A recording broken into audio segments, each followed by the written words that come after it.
Tonight we're going to explore one of the most fascinating moments in Westeros history, a moment when the Lords of the Seven Kingdoms gathered to make a choice that would echo through the centuries. We'll journey back to the year 101 after Aegon's conquest, to a time when dragons still filled the skies and the Targaryen dynasty stood at the height of its power, yet faced a question it had never confronted before. We'll discover how nearly 1,000 lords came together at Harrenhal to decide who should inherit the Iron Throne, understand the legal and personal complexities that made this choice so difficult, and contemplate what it means when a realm chooses its ruler through debate, rather than simply accepting the king's decree. But don't worry, this isn't going to be a tale of dramatic confrontation or political intrigue full of betrayals and plots. Instead, we'll move slowly and carefully through the political landscape of the Targaryen realm. The personal stories of those involved, the weight of tradition and the pull of innovation, and the very human struggles behind this momentous decision.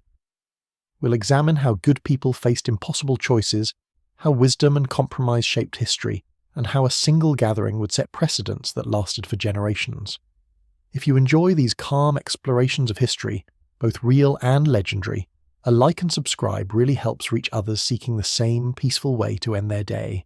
And to those already subscribed, thank you for being part of this community. Your presence makes these journeys more meaningful, so settle in, let your shoulders drop, take a slow breath, and feel it move through you. And let's begin our slow drift through the story of the Great Council, of difficult choices and collective wisdom, of tradition and change, and of the moment when Westeros came closest to democracy it had ever been. There's nowhere you need to be, nothing you need to do. Just listen, and let the story unfold before you like a scroll being slowly unrolled across a maester's desk. The world can wait. For now, there are only voices from the past and the quiet space you've made for yourself tonight. Before we can understand the crisis that led to the Great Council of 101 AC, we need to understand the world it emerged from, and that world was one of remarkable peace and prosperity.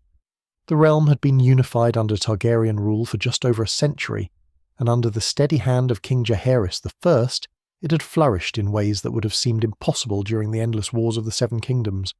Jaehaerys, who had come to be known as the Old King, the Conciliator, and the Wise, had ruled since the year 48 AC, ascending to the throne as a boy of 14 after the brief brutal reign of his uncle Maegor the Cruel.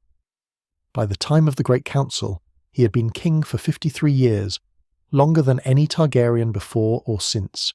His reign had been marked by wisdom, careful governance, and a genuine desire to bring peace and prosperity to all corners of his realm. The king who sat the Iron Throne in 101 AC was an old man, aged 69, white-haired and bent with age, yet still commanding respect from all who knew him.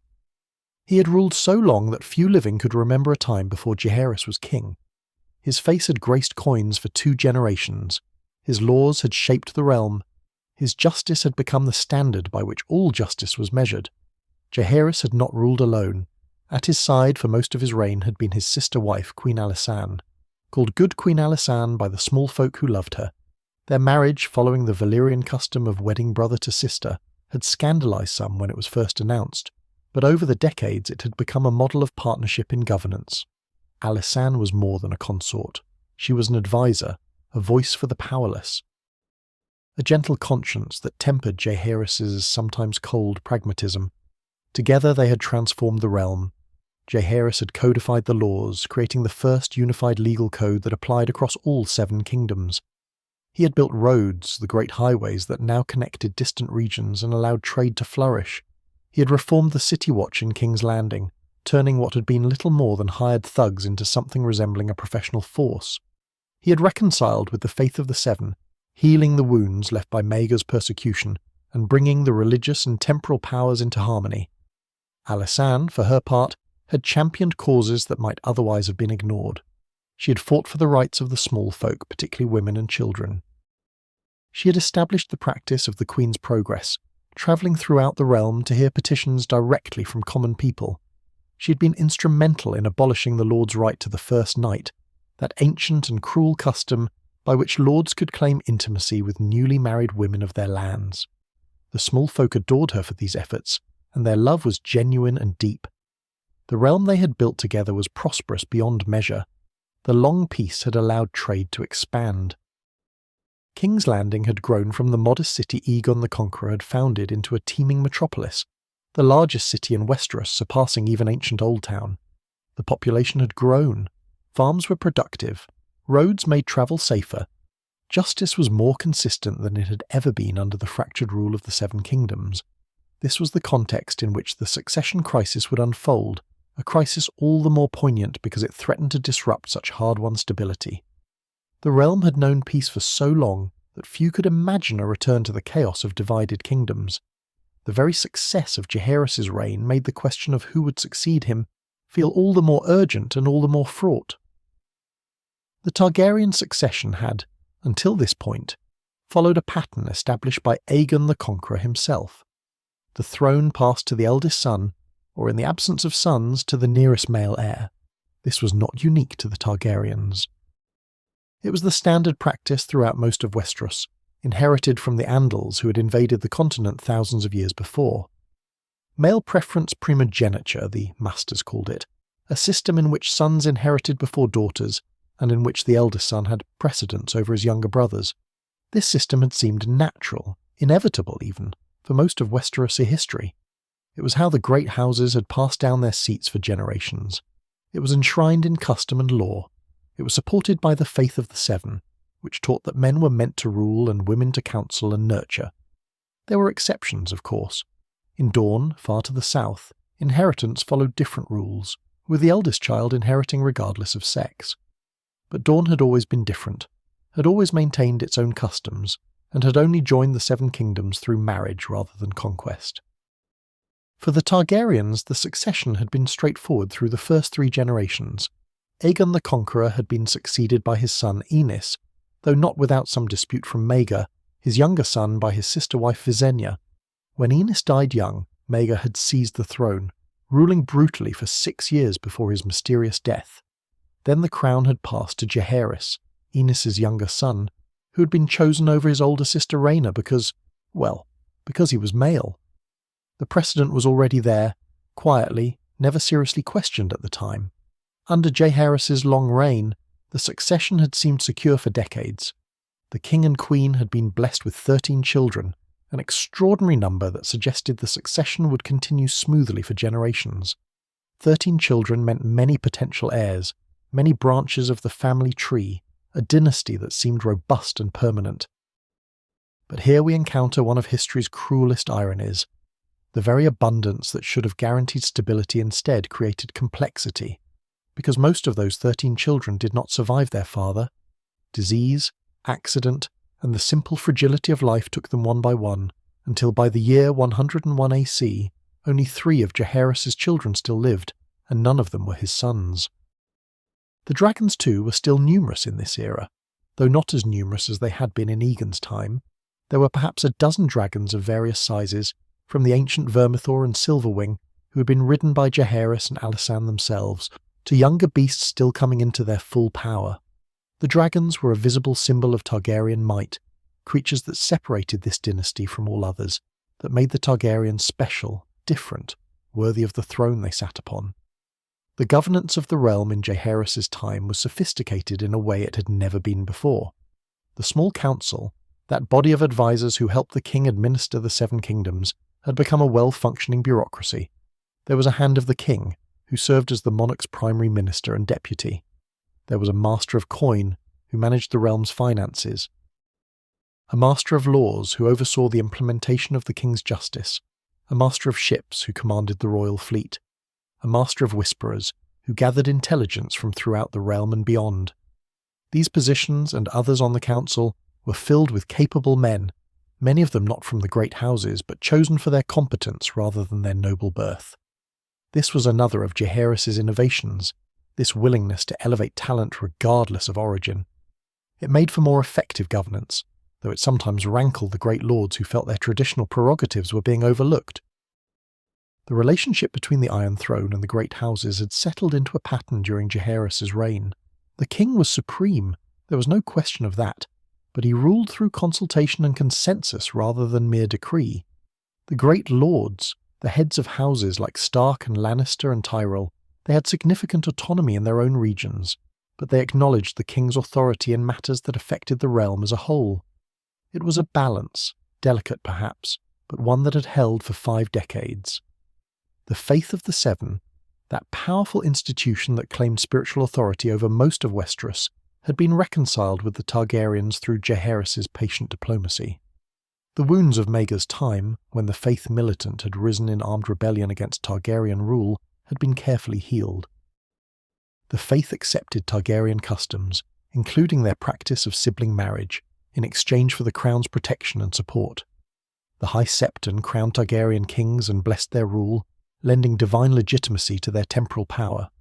This was important because the faith's approval mattered to the common people and to many lords. The Targaryens might have dragons, but they were also foreign in many ways, practitioners of customs that seemed strange to Westerosi eyes. The faith's acceptance helped make them seem less alien, more legitimate, more like natural rulers of this realm they had conquered a century before. The maesters of the Citadel, that ancient institution of learning in Old Town, played their own role in the realm's governance. Masters served as advisors, healers, and record-keepers for lords throughout the 7 kingdoms. They provided continuity and expertise, a network of learned men who kept the machinery of governance running smoothly. Many maesters served on the small council, bringing their knowledge to the highest levels of power. Their records, their chronicles of events great and small, would preserve the story of the Great Council for generations to come. The small folk, the common people who made up the vast majority of the realm's population, had prospered under Jaehaerys's long peace. They paid their taxes, certainly, and they served their lords as custom and law required, but they were not constantly disrupted by war. Their crops were not burned by passing armies. Their sons were not conscripted to fight in endless feuds. Their villages were not raided by neighbours. This stability meant prosperity, modest perhaps by noble standards, but real nonetheless. In the year 101 AC, the realm Jaehaerys had built seemed strong and stable. Its institutions functioned well. Its people were content, or at least not actively discontented. Its economy was robust. Its defences were solid. Everything suggested that the Targaryen dynasty was secure for generations to come. And yet, beneath this surface stability, there was a growing crisis, one that would force the realm to confront questions it had never seriously considered before. Questions about succession and legitimacy, about tradition and innovation, about the role of collective wisdom versus individual authority. The abundance of heirs that should have made succession simple had, through the cruel workings of fate, created a situation where the answer was anything but clear. Jaehaerys had ruled for so long, had been so successful, had created such stability, that the realm had perhaps forgotten how fragile dynastic succession could be, how a single death, or a series of deaths, could transform certainty into chaos, how the lack of a clear heir could threaten everything that had been built. The crisis that would lead to the Great Council did not arrive suddenly. It unfolded slowly over years, as death claimed those who should have inherited the throne. Each loss narrowed the options, increased the uncertainty, made the eventual question more difficult to answer. And when the final death came, the one that made the crisis unavoidable, Jaehaerys would be forced to make a choice unlike any Targaryen king before him. He would choose not to choose. He would instead ask the realm itself to decide, to gather its lords and let them debate and vote on who should inherit the Iron Throne. It was an extraordinary decision, one that revealed both Jaehaerys's wisdom and his uncertainty, one that would create a precedent for future crises, even as it set in motion consequences he could never have foreseen. But to understand why Jaehaerys made this choice, why he felt unable to simply name an heir as kings had always done, we need to understand the cascade of tragedies that brought the realm to this point. We need to understand who died and when, and what each death meant for the succession. We need to understand the personal grief of an old king who had outlived most of his children, and the political implications of each loss. The world before the crisis was a world of peace and prosperity, of wise rule and stable governance, of a dynasty that seemed permanent and a succession that seemed secure. It was a world that was about to be tested in ways no one expected, forced to answer questions it had never needed to ask before, and the answers it found, the choices it made, would shape Westerosi history for generations to come in ways both predictable and utterly unforeseen. The cascade of tragedies that would lead to the Great Council began not in 101 AC, but 9 years earlier, in 92 AC, with a death that seemed at the time to be merely sad rather than politically catastrophic. Prince Aemon Targaryen, Jaehaerys' eldest son and the heir to the Iron Throne, was killed while defending the island of Tarth from Myrish pirates. He was 37 years old, in the prime of his life, beloved by the small folk and respected by the lords. His death was sudden, unexpected, and devastating in ways that went far beyond the personal grief of his family. Aemon had been everything a crown prince should be. He was handsome, brave, skilled with sword and lance. He was intelligent, well educated by the maesters, capable of the kind of careful thinking that good governance required. He was kind without being weak, firm without being cruel. He had his father's wisdom and his mother's warmth. The realm had looked forward to his eventual reign with confidence and anticipation. He seemed destined to be a great king, perhaps even as great as his father. More than that, Aemon had already proven himself capable of rule. Jaehaerys had included him in the workings of government from a young age, had given him responsibilities, had let him sit the small council and hear petitions and make decisions. By the time of his death, Aemon had been serving effectively as his father's deputy for years. He knew the lords, knew the realm, knew how to balance competing interests and find solutions that served the greater good. His transition to kingship, when it came, would have been smooth and natural. Aemon was also married to Jocelyn Baratheon, a daughter of one of the great houses, and through this marriage he had secured the loyalty and friendship of the Stormlands. The marriage had produced a daughter, Rhaenys, born in 74 AC, who was 18 years old when her father died. She was beautiful, intelligent, and already bonded with a dragon, the magnificent Meleys, whose pink and red scales had earned her the name the Red Queen. The death of Aemon came about almost by accident, in the way that so many historical turning points seem to arise from chance rather than grand design. Myrish pirates had been raiding the coast of Tarth, a large island in the narrow sea sworn to House Baratheon. The raids were not particularly serious by the standards of such things, more an annoyance than a genuine threat, but Aemon had taken a small force to deal with the problem personally. It was the kind of thing a crown prince might do to show his martial prowess, to demonstrate his willingness to defend even distant parts of the realm. The battle, such as it was brief. The pirates were scattered, their ships burned or captured. But in the fighting, Aemon took an arrow to the belly, a wound that might have been survivable with proper treatment, but which festered in the days that followed. The maesters did what they could, applying poultices and drawing off the corrupted blood, but infection had set in. Aemon lingered for a week, fevered and in pain, before finally succumbing. His body was brought back to King's Landing and buried with all the honours due a crown prince. But no ceremony could fill the void his death created. Jaehaerys and Alysanne were heartbroken. They had already buried children before, as most parents in this age did, but Aemon had survived to adulthood, had seemed secure. To lose him now, when he was so close to inheriting everything they had built, was a blow that struck deeper than perhaps any other loss they had endured.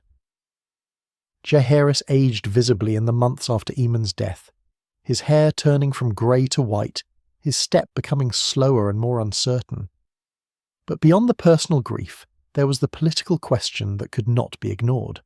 Who now was the heir to the Iron Throne? The obvious answer, by the traditions of Westeros, was Jaehaerys' second son, Prince Balon. Balon was younger than Aemon had been, born in 89 AC, which made him 33 years old at the time of his brother's death. He was called Balon the Brave for his prowess in tourneys and his courage in battle. He rode the dragon Vhagar, the great bronze and green beast that had once been ridden by Visenya, sister-wife to Aegon the Conqueror himself. Balon was well liked, though perhaps not as universally beloved as Aemon had been. He was more martial, less interested in the subtleties of governance, more comfortable on Dragonback or in the training yard than in the council chamber. But he was capable enough, and he had the crucial advantage of being male. By Westerosi custom, a son inherited before a daughter, and a younger son inherited before his older brother's daughter. The law, such as it was, seemed clear, and yet there was another possibility, one that could not be entirely dismissed. Prince Aemon had left a daughter, Rhaenys, and by some readings of the law she had a claim to the throne.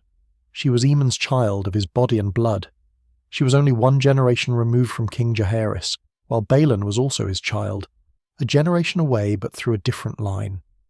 If inheritance followed strict primogeniture, if it simply passed to the eldest child regardless of sex, then Rhaenys might be considered the rightful heir. This was not how things were done in most of Westeros, but it was not unheard of. In Dorne, as we've mentioned, the eldest child inherited regardless of sex. In some of the Andal kingdoms before the conquest, there had been ruling queens, though they were rare. The histories recorded women who had held power, who had ruled in their own right rather than as regents for sons or husbands. It was not common, but neither was it impossible. Rhaenys herself was formidable in ways that made the question more complicated. She was intelligent, educated, capable. She had a dragon, which by Targaryen tradition was significant. The ability to bond with and ride a dragon was seen as a mark of royal blood, a sign of the special nature that set the Targaryens apart from other families. Not every Targaryen could claim a dragon, but Rhaenys had managed it, and Meleys was no minor beast but a full-grown dragon of considerable size and power. Moreover, Rhaenys was married to Lord Corlys Velaryon, the Sea Snake, perhaps the wealthiest man in the Seven Kingdoms and commander of the most powerful fleet.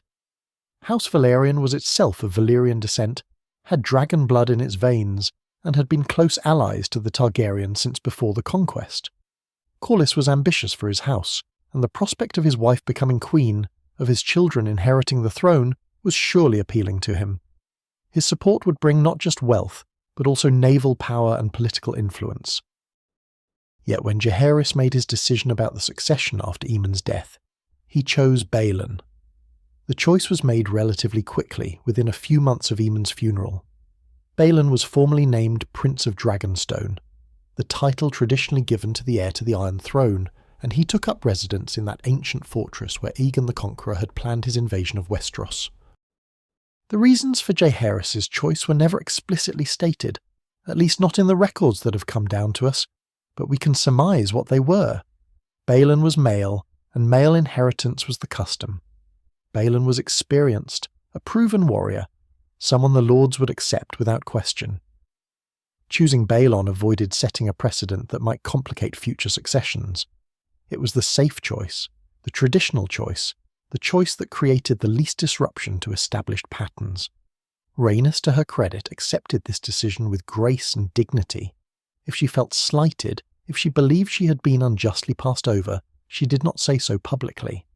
She continued to live at court, continued to maintain her position as a princess of the royal house, continued her marriage to Corlys and the building of their own family. She and Corlys had 2 children, a son named Lenor born in 94 AC and a daughter named Lena born in 92 AC. The same year Prince Aemon died. These children were Jaehaerys' great-grandchildren, dragon-blooded through both parents, and they too would eventually bond with dragons. For several years after Balon's elevation, the succession seemed settled. Balon served as his father's heir, learned the duties that would one day be his, and gave every indication that he would make a capable, if not inspired, king. The realm accepted him without question or protest. The matter seemed closed. But then, in 95 AC, another tragedy struck the royal family, one that would prove even more devastating in its cumulative effect. Princess Daenerys, a younger daughter of Jaehaerys and Alysanne, died of the shivers, a plague that swept through King's Landing that year. The shivers was a disease that came periodically to the crowded city, bringing fever and chills and a shaking that gave the illness its name.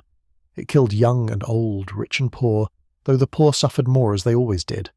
Daenerys was only 6 years old when she died. Her death was one of many during that epidemic, but it struck the royal family with particular force. Alysanne had doted on this daughter, had seen in her something special, a brightness and joy that seemed to light up whatever room she entered.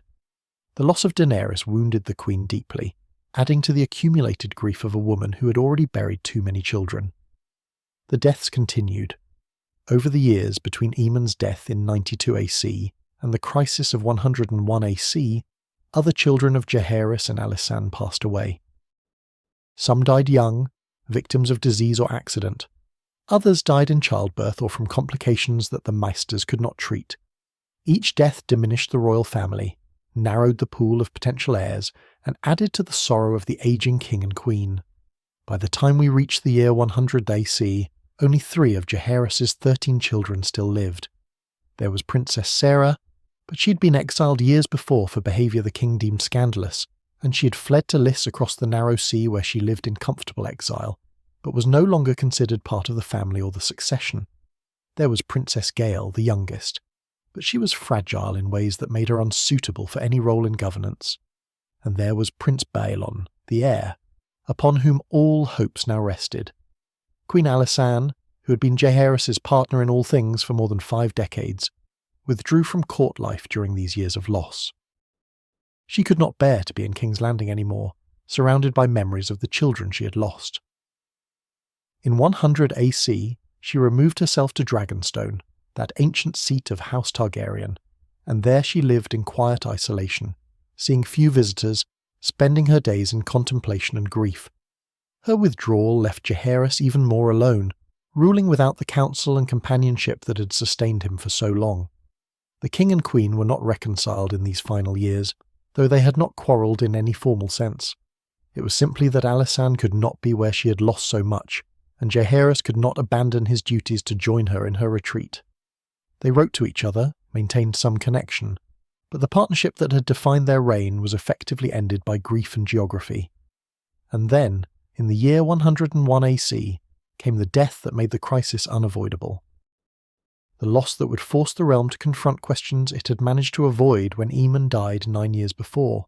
Prince Baelon, the heir to the Iron Throne, the Prince of Dragonstone, the last surviving son of Jaehaerys and Alysanne, died suddenly at the age of 44. The cause was what the maesters called a burst belly, what we might recognise as appendicitis or some similar condition of the internal organs. Baelon had been in good health, had shown no signs of illness, and then quite suddenly he was doubled over in pain, unable to eat, fevered and weakening by the hour. The maesters tried their remedies, gave him milk of the poppy for the pain, applied leeches to draw off bad humours, but nothing helped. Within a few days, Baelon was dead. The realm was shocked. Baelon had seemed healthy, strong, vital. He was a warrior in his prime, a dragon rider, someone who should have had decades of life ahead of him. His sudden death felt almost impossible. A cruel trick of fate that no one had seen coming. And unlike Aemon's death, which had at least had the quality of a heroic end, dying in defence of the realm, Baelon's death seemed meaningless, a simple failure of the body that could have struck anyone at any time. Jaehaerys was devastated. He had now outlived all but 2 of his 13 children, and those 2 were unavailable to him, one in exile, and one too fragile to bear the weight of the crown. He had lost both his sons, both the heirs he had carefully prepared to rule after him. He was 69 years old by the standards of the time, and he had no clear successor. The grief that struck the old king was profound and visible to all who saw him. He had been aging already, but now he seemed to collapse inward, becoming smaller and more frail almost overnight. His hands shook. His voice, which had been strong and commanding, became thin and uncertain. He withdrew from many of his duties, unable to summon the energy or will to deal with the daily business of governance. Queen Alysanne on Dragonstone was similarly struck by the loss of her last surviving son. She had not seen Baelon in some time, had been living in her self-imposed isolation, but the news of his death reached her, and it broke something in her that had perhaps already been cracked by years of accumulated loss.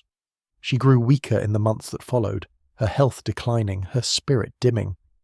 But beyond the personal grief, there was the inescapable political reality that had to be confronted. Who now would inherit the throne? Jaehaerys had no living sons. The traditional succession, passing from father to son, was impossible. Someone would have to inherit, but who, and by what right?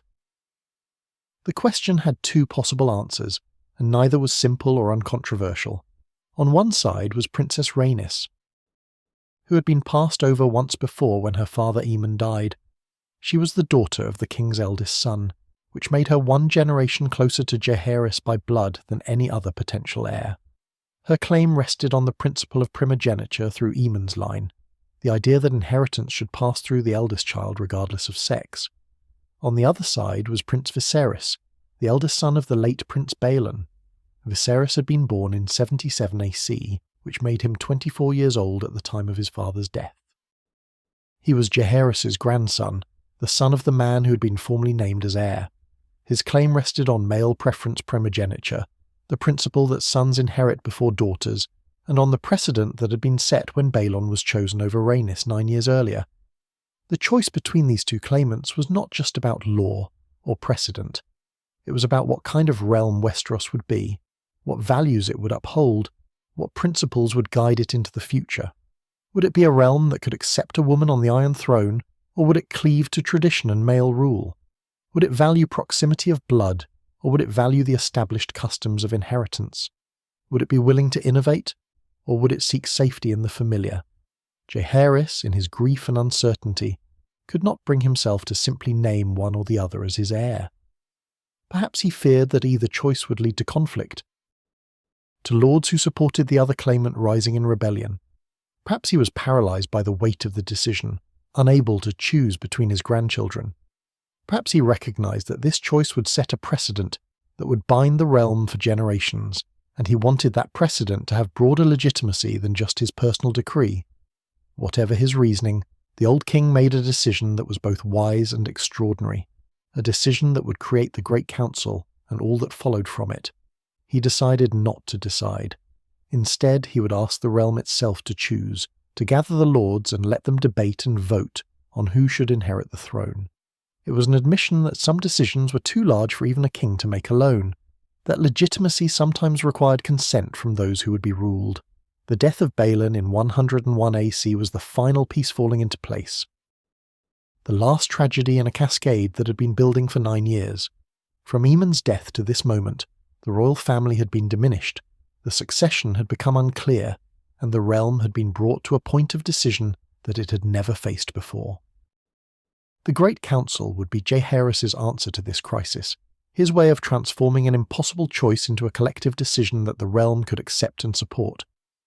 But before we turn to the council itself, we should pause to consider what these deaths meant in human terms, not just political ones. Jaehaerys and Alysanne had spent decades building a family, raising children, watching them grow and marry and have children of their own.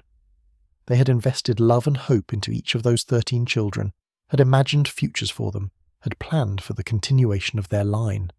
To lose most of them, to watch them die one by one from disease and accident and simple bad fortune, was a grief almost too large to contemplate.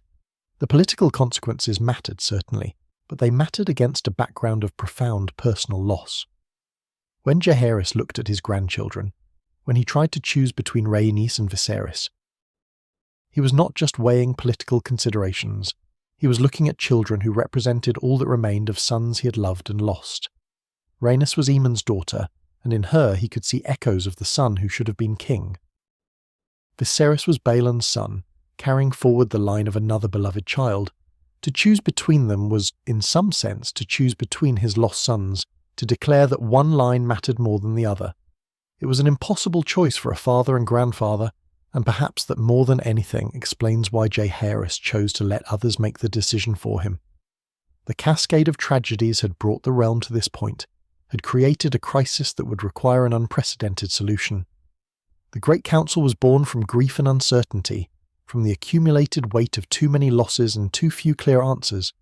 It was born from a recognition that tradition alone could not solve every problem, that sometimes innovation was necessary even in matters as fundamental as royal succession. And it was born from an old king's wisdom in recognizing the limits of his own authority and the value of collective judgment in moments of genuine uncertainty. The question before the realm was simple in its statement, but infinitely complex in its implications. 2 grandchildren of King Jaehaerys, each with a legitimate claim to the Iron Throne, each supported by powerful factions, each representing different principles of succession and different visions of what the realm should be. To understand the crisis that led to the Great Council, we must understand these 2 claimants not just as legal abstractions, but as real people with their own qualities, their own supporters, their own strengths and weaknesses. Princess Rhaenys Targaryen was 27 years old, in the year 101 AC, a woman in the full bloom of her life and capabilities. She had been born in 74 AC to Prince Aemon and his wife Jocelyn Baratheon, and from birth she had been raised as a princess of the blood, educated and trained for a role in the royal family even if no one quite knew what that role would be. She was beautiful by all accounts, with the silver-gold hair and purple eyes that marked her as a true Targaryen, and she carried herself with a grace and dignity that commanded respect. But Rhaenys was more than merely beautiful.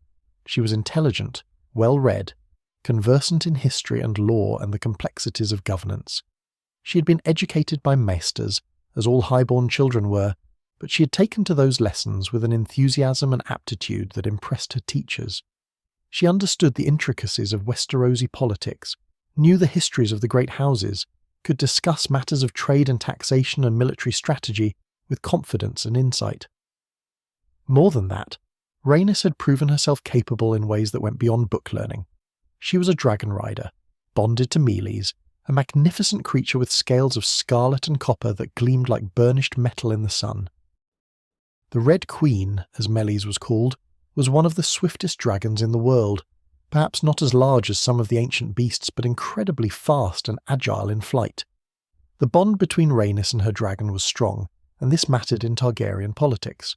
The ability to claim and ride a dragon was seen as proof of royal blood, evidence of the special nature that set this family apart from all others. Rhaenys had also proven herself in more subtle ways, in the management of her household, in her interactions with lords and ladies at court, in her ability to navigate the complex social and political landscape of King's Landing. She was well liked by those who knew her, respected even by those who might have preferred a male heir. She had inherited her father Aemon's warmth and her mother's Baratheon strength, and the combination made her a formidable presence.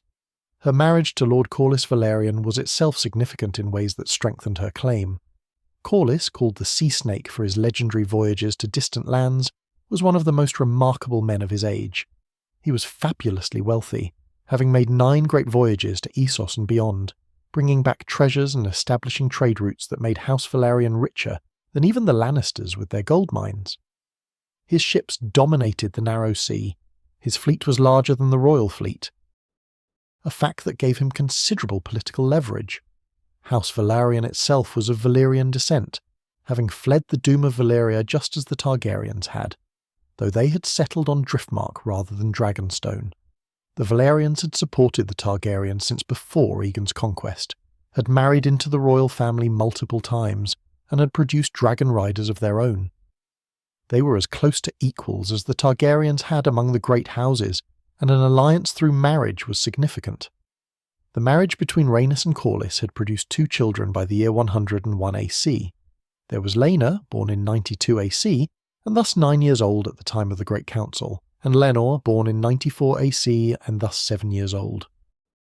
Both children would eventually claim dragons of their own, Lena bonding with the enormous Vhagar after Balon's death, and Lenor claiming Sea Smoke. These children represented the continuation of Rhaenys' line, the assurance that her claim would not die with her, but would pass to heirs who carried both Targaryen and Velaryon blood. The legal argument for Rhaenys' claim rested on several foundations. The most fundamental was proximity of blood. Rhaenys was the daughter of Prince Aemon, Jaehaerys' eldest son and original heir. She was thus only 1 generation removed from the king, directly descended from the man who should have inherited the throne. By the principle of primogeniture, which held that inheritance passed through the eldest child, Rhaenys had the stronger claim. Her father had been first in line, and his death should have passed that position to his child, regardless of that child's sex. There was also the argument from precedent, though it required looking beyond Westerosi tradition to find examples. In Dorne, which had joined the Seven Kingdoms through marriage rather than conquest, and which had maintained many of its own customs, inheritance passed equally to sons and daughters, with the eldest child inheriting regardless of sex.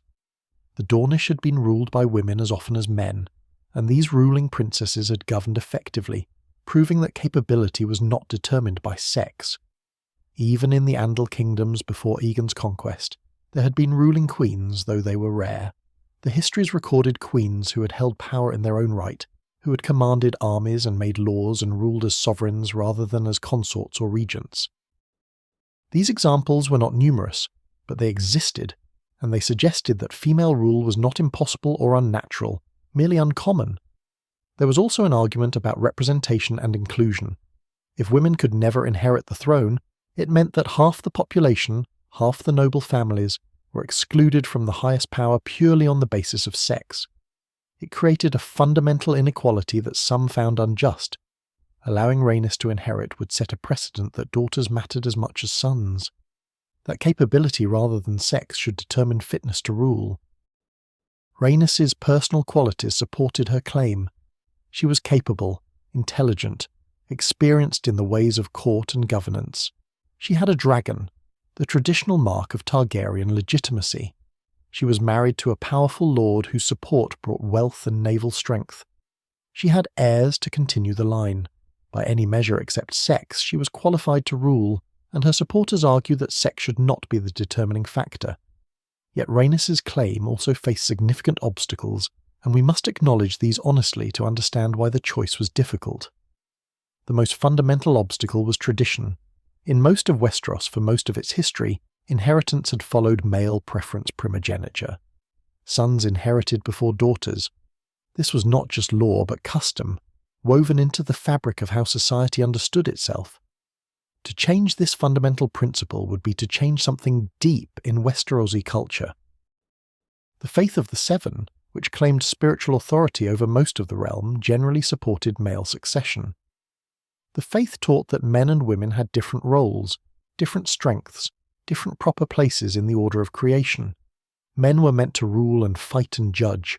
Women were meant to counsel and nurture and support. This was not meant cruelly, but as a reflection of natural order, of divine will. Many septons and even some septors would have argued that placing a woman on the Iron Throne violated this natural order. There was also the simple reality that many lords, perhaps most lords, would be uncomfortable with a woman as their sovereign. This was not necessarily because they thought Rhaenys incapable, though some certainly did, but because it violated their expectations, their understanding of how the world should work. They had sworn oaths to kings, had served under male authority, had never seriously considered the possibility of a ruling queen. The prospect made them uneasy in ways that were hard to articulate but nonetheless real. Moreover, Rhaenys had already been passed over once, when her father Aemon died and her uncle Balon was named heir instead. That choice had set a precedent, had established that in the Targaryen succession, a younger son would be preferred to an elder son's daughter.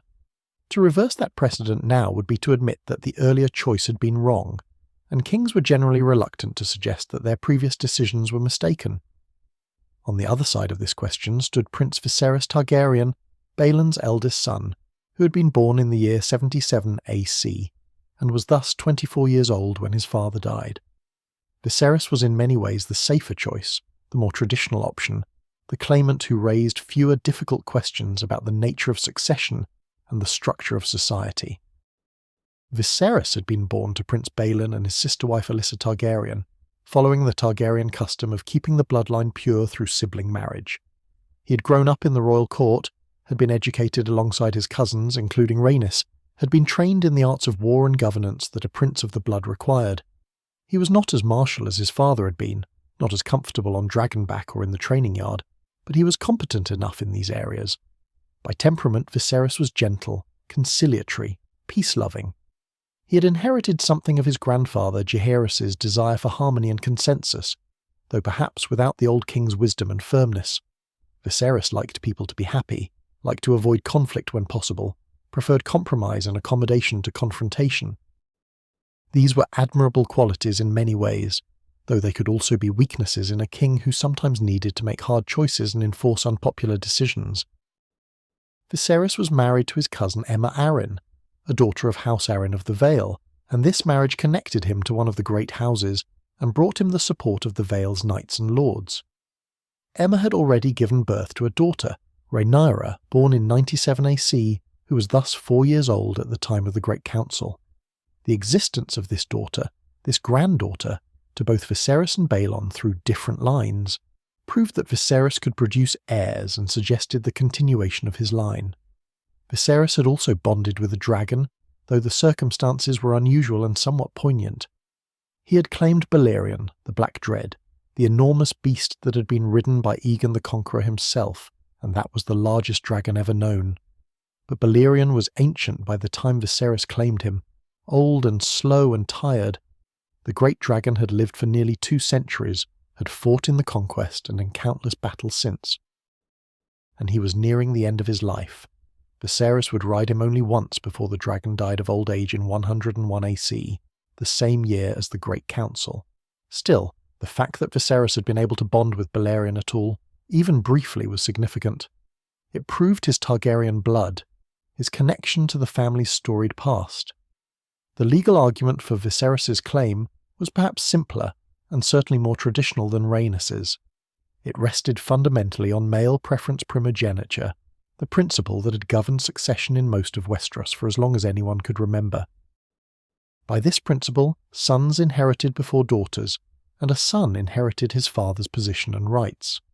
Viserys was the son of Balon, who had been formally named as heir to the Iron Throne, and who had held the title Prince of Dragonstone until his death. When Balon died, his rights and positions should naturally pass to his eldest son, just as they had passed to him from his father. This was how inheritance worked for every other lord in the Seven Kingdoms.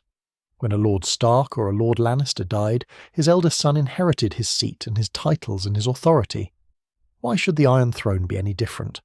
The principle was clear, well established, and comfortable to those who had grown up with it. There was also the argument from precedent, and this was perhaps the strongest point in Viserys' favour. When Prince Aemon died in 92 AC, King Jaehaerys had chosen Balon as his heir rather than Rhaenys.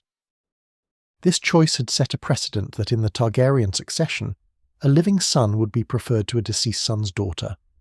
To now choose Rhaenys over Viserys would be to reverse that precedent, to suggest that the earlier choice had been wrong. Moreover, accepting Viserys as heir maintained consistency with how the throne had passed through previous generations. Aegon the Conqueror had been succeeded by his son Aenys, rather than by any daughters he might have had. When Aenys died, the throne had eventually passed to his son Jaehaerys rather than to his older sister Rhaena. The pattern was clear, even if it had never been seriously challenged before. Viserys' supporters also argued that stability required maintaining established customs. The realm had known a long peace under Jaehaerys, and part of that peace came from clear, predictable rules that everyone understood. Innovation in something as fundamental as succession created uncertainty, might encourage future disputes, might lead to the kind of conflicts that had plagued the realm before unification. Better to follow tradition, to choose the path that created the least disruption to establish patterns. There was also a practical argument about acceptance. Many lords, perhaps most lords, would simply be more comfortable with a male king. They would swear their oaths more readily, obey commands more willingly, accept authority more naturally from a man than from a woman.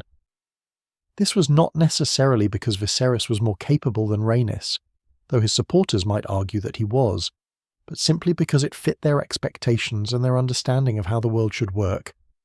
The faith of the Seven would certainly support Viserys' claim more readily than Rhaenys's. The High Septon and the Septons who advised lords throughout the realm would see male succession as natural and proper, would be able to bless Viserys' coronation without any theological concerns. This mattered because the faith's support lent legitimacy to royal authority, helped bind the common people to their king, made rebellion seem not just politically unwise but spiritually wrong. Yet Viserys' claim also had its weaknesses, and these too must be acknowledged.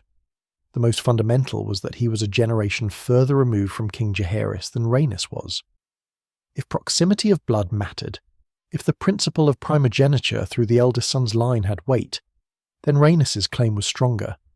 Viserys inherited through his father, but his father had been the younger brother, the one who came second in the line of succession. There was also the question of capability. Viserys was by all accounts a kind and decent man, but he was not particularly impressive as a potential ruler.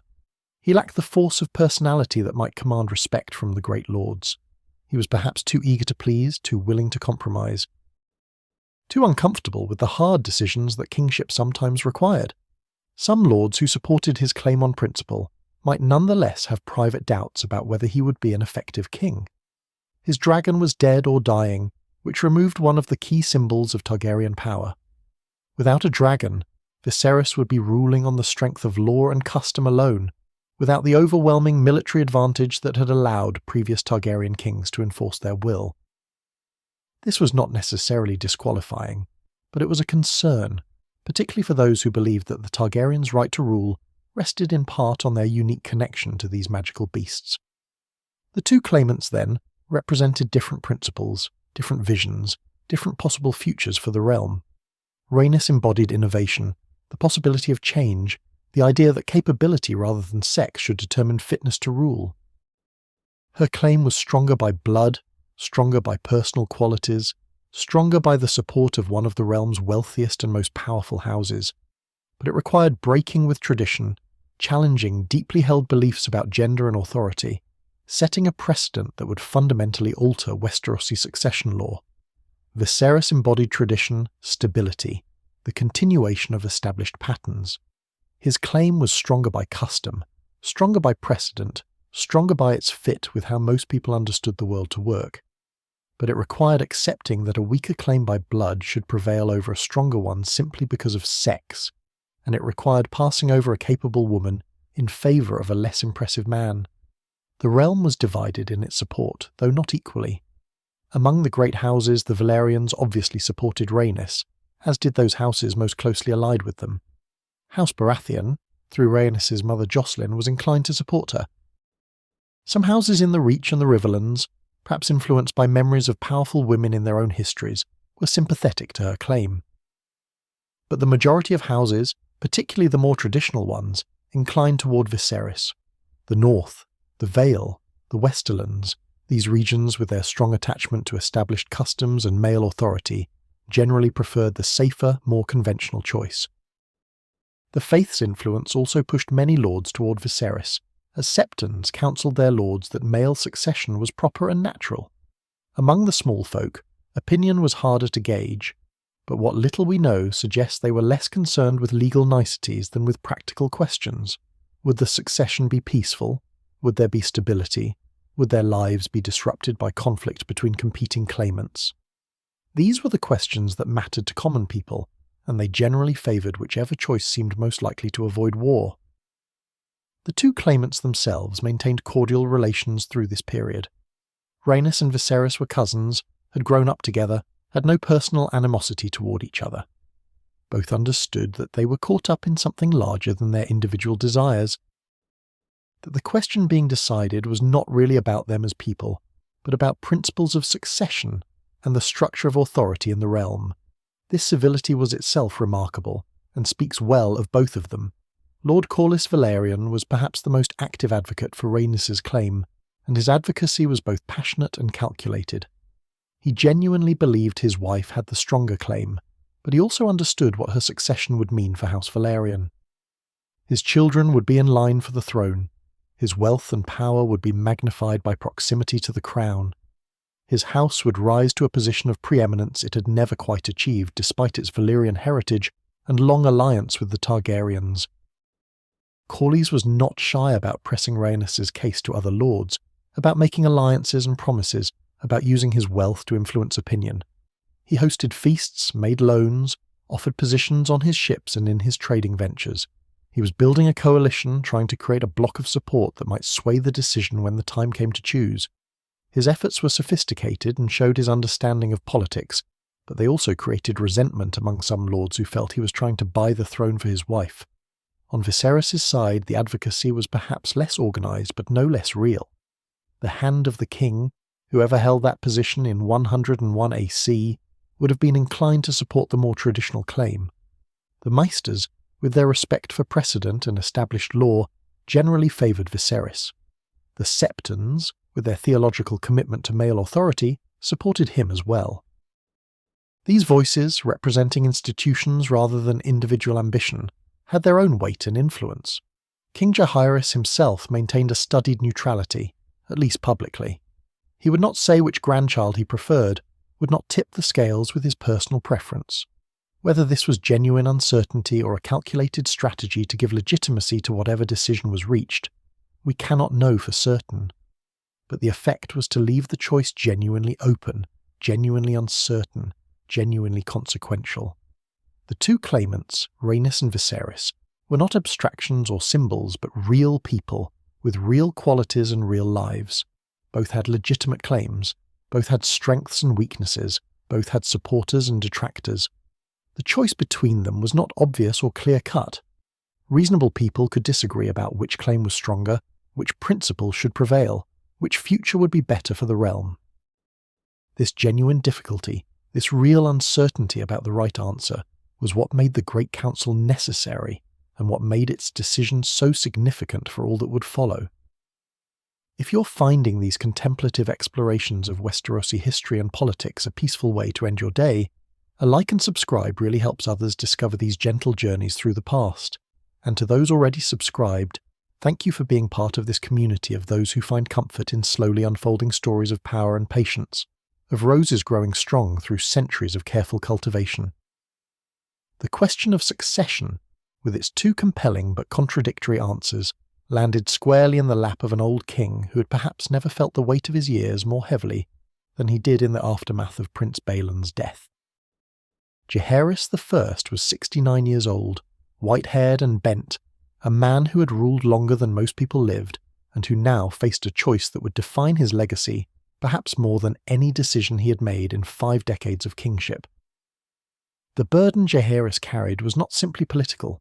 Though the political dimensions were certainly significant, it was also deeply personal, woven through with grief and love, and the complex emotions of a grandfather being asked, in effect, to choose between the children of his dead sons. When he looked at Rhaenys, he saw Aemon, saw the echo of the son who should have been king, who had died too young defending a distant island from pirates. When he looked at Viserys, he saw Balon, saw the brave son who had been his comfort after Aemon's death, and who had now also been taken from him by fate's cruel hand. To choose between them was, in some fundamental sense, to choose between his lost sons, to declare that one son's line mattered more than the others, that one branch of the family tree deserved the throne while the other did not.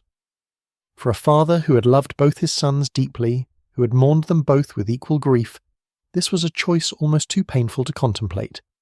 How could he say that Aemon's daughter should be passed over, when Aemon himself had been the eldest and most beloved? How could he say that Balon's son should not inherit, when Balon had been formally named as heir, and had served so faithfully in that role? The old king's health had been declining since Balon's death, and the decline was visible to all who saw him. His hands trembled when he tried to hold a quill. His voice, which had once commanded attention in the largest halls, had become thin and sometimes uncertain. He tired easily, needing to rest after even brief exertions. His mind remained sharp, at least most of the time, but there were moments of confusion, moments when he seemed to lose track of where he was or what was being discussed. This physical decline made the succession question even more urgent. Jaehaerys might not have years to deliberate and decide. He might not even have months. The realm needed to know who would succeed him, needed that question settled before the king died, lest his death trigger a civil war between competing claimants. The pressure of time, the awareness that he might die at any moment and leave chaos in his wake, weighed heavily on the aging monarch. Queen Alysanne remained on Dragonstone, withdrawn from court life and from her husband. The grief of losing so many children, culminating in Balon's death, had broken something in her. She had always been the emotional centre of the royal family, the warmth to Jaehaerys's cool reason, the heart to his head. But now that heart was wounded beyond healing, and she could not bring herself to return to King's Landing with all its memories of children lost. Jaehaerys missed her terribly. For more than 50 years they had ruled together, had consulted on every major decision, had been partners in the truest sense. He had relied on her wisdom, her insight into people's hearts, her ability to see past political calculations to human truths. Now, when he faced perhaps the most difficult decision of his reign, she was not there to counsel him. They exchanged ravens, certainly. Messages flew back and forth between King's Landing and Dragonstone, but it was not the same as having her presence, her voice, her hand on his arm. The maesters and members of the small council offered their advice, but their council was divided. Some favoured Rhaenys on grounds of proximity of blood and the principle of primogeniture through Aemon's line. Others favoured Viserys on grounds of tradition and male preference succession. The hand of the king, whichever lord held that crucial position in 101 AC, tried to present both sides fairly, but even he likely had his own preference, his own instinct about which choice would be wiser. The septons of the faith added their voices as well, and these voices generally favoured Viserys. The faith taught that men and women had different roles, different proper places in the divine order. A woman as queen regnant, ruling in her own right rather than as a consort or regent, troubled many in the faith. It was not that they doubted Rhaenys's intelligence or capability necessarily, but they believed it violated natural order, contradicted what the Seven had ordained about the proper relationship between men and women. Yet the faith's position was not monolithic. Some septons, particularly those who served in Dorne or who had spent time in the free cities across the narrow sea, were more open to the possibility of female rule. They could point to examples of women who had ruled effectively, who had proven that capability was not determined by sex. They argued that the Seven valued justice and wisdom, and that these virtues could be found in women as well as men. Jaehaerys heard all these voices, weighed all these arguments, and found himself paralysed by the genuine difficulty of the choice. Both claims had merit. Both claimants had qualities that would serve the realm well. Both sides could cite precedent and principle to support their position. There was no obviously right answer, no choice that clearly served justice and the realm's interests better than the other. The king's private conversations with his remaining family members and closest advisors during this period were not recorded in detail, but we can imagine their general tenor. Late at night, in his private chambers, Jaehaerys would have discussed the succession with those few people he truly trusted. He would have asked questions, tested arguments, tried to work through the implications of each choice. What would it mean for the realm to have a queen? Would the lords accept her authority? Would she be able to command armies, to make the hard decisions that kingship required? Would foreign powers take advantage of what they might see as weakness? These were genuine concerns, not mere prejudice. The world of 101 AC was one in which women rarely held sovereign power, and the few examples that existed were not all encouraging. But what would it mean to pass over the stronger claim by blood simply because of sex? Would it not send a message that women's rights, women's positions, women's very worth was less than men's? Would it not disappoint and alienate half the realm's noble families, those with daughters who might have hoped that capability rather than sex determined inheritance? Would it not be, in some fundamental sense, unjust? Jaehaerys also had to consider the personal qualities of the two claimants. Rhaenys was capable, intelligent, strong. She had proven herself in many ways. She had the support of the wealthiest lord in the realm, commanded through her husband a fleet that could control the narrow sea. She was a dragon rider, bonded to Melees, and this mattered in ways both practical and symbolic. Viserys was gentler, more conciliatory, perhaps less commanding in his presence. He would be easier for traditional lords to accept, would raise fewer concerns from the faith, would maintain continuity with established customs. But was he strong enough for kingship? Would he be able to make difficult decisions? To stand firm when circumstances required it? Or would his desire for harmony and his dislike of conflict make him ineffective when tough leadership was needed? The king also had to think beyond the immediate succession to future generations. If he chose Rhaenys, he would be setting a precedent that daughters could inherit the throne on equal terms with sons. This might lead to future disputes whenever a king died, leaving both sons and daughters, as competing claims would multiply. It might create instability rather than resolving it. But if he chose Viserys, he would be setting an equally strong precedent that male heirs would always be preferred, even when their claim by blood was weaker. This too would have consequences, would shape how succession was understood for generations to come.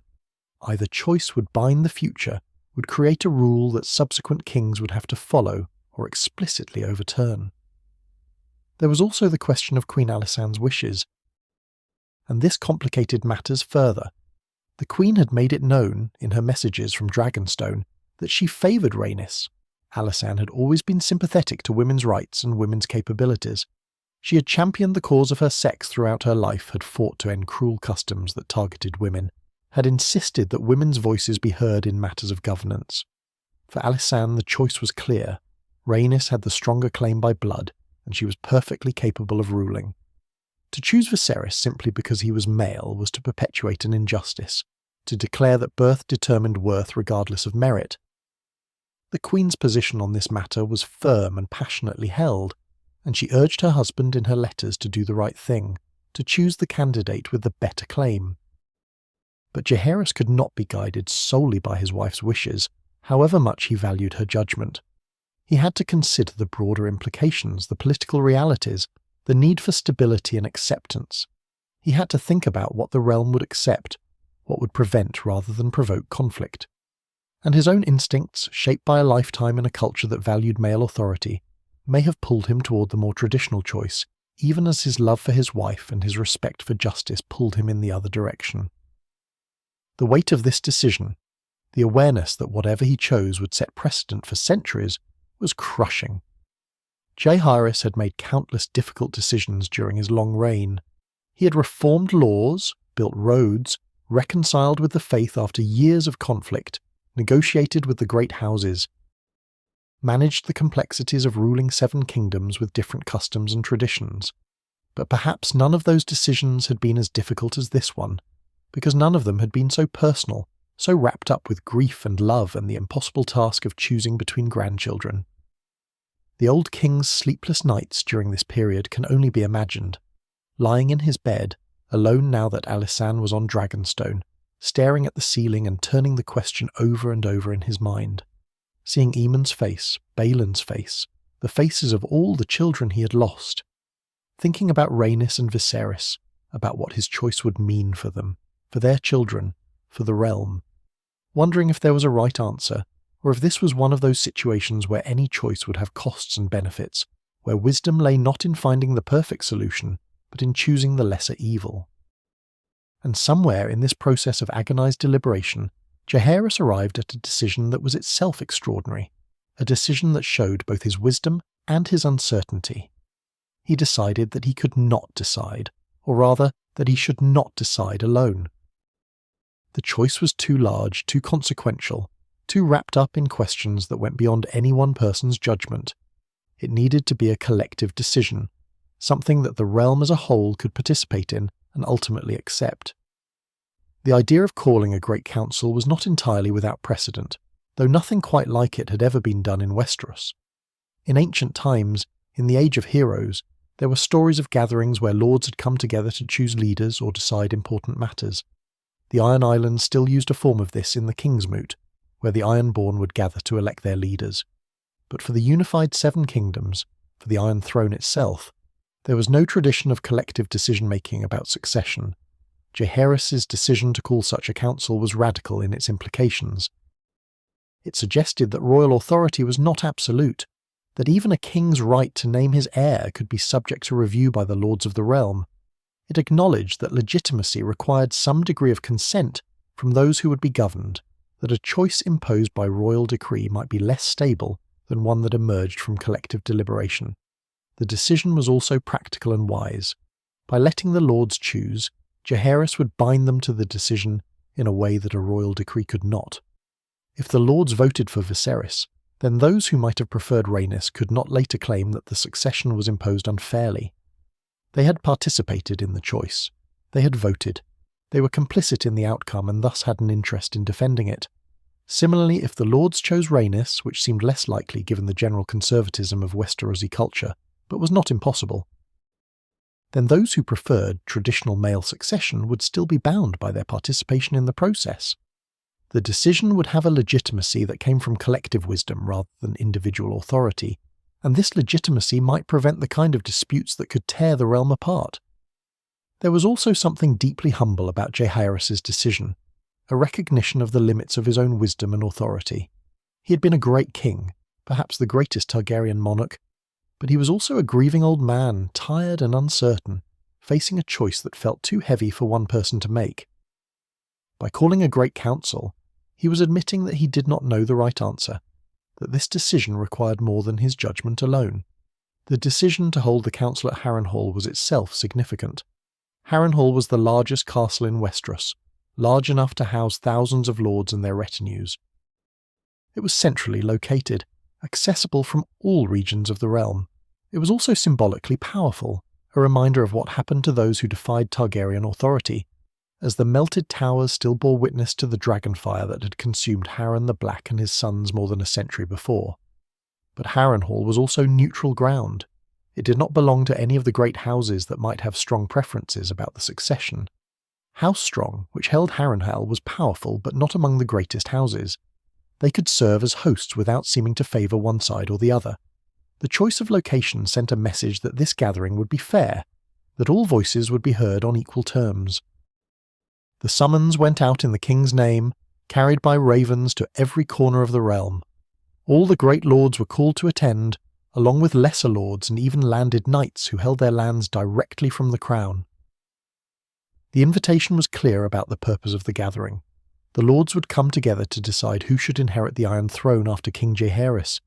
They would hear arguments, debate the merits of the competing claims, and ultimately vote on which claimant they supported. The response to this summons was extraordinary. Lords from all over Westeros began making preparations for the journey to Harrenhal. Some welcomed the opportunity to participate in such a momentous decision. Others were troubled by the precedent it set, uncomfortable with the implication that royal succession could be determined by vote rather than by divine right or established law. But whether they approved or not, they came because a royal summons could not be ignored, and because the decision being made would affect everyone in the realm. Jaehaerys himself did not plan to attend the council. He was too old, too frail, too worn down by grief and the burden of his years. He would remain in King's Landing, await the result of the Lords' deliberations, and accept their decision as binding. This too was significant. By absenting himself, the king was making clear that this was genuinely the Lord's decision, not merely a rubber stamp on a choice he had already made. The old king's final act of preparation was to make clear that he would accept whatever decision the council reached, and that this decision would be final and binding. There would be no appeals, no second-guessing, no royal override of the Lord's choice. This commitment was crucial to the council's legitimacy. If the lords believed that Jaehaerys might simply reject their decision if it displeased him, they would have little incentive to deliberate carefully or to take the process seriously. In the months between Balon's death and the gathering at Harrenhal, Jaehaerys lived with his decision, and with the uncertainty of not knowing how it would turn out. He had set in motion a process that was now beyond his control. The lords would decide and he would accept their decision, and the realm would move forward based on that collective choice. It was both liberating and terrifying to have passed this burden to others, to have acknowledged that even a king could not and should not make every decision alone.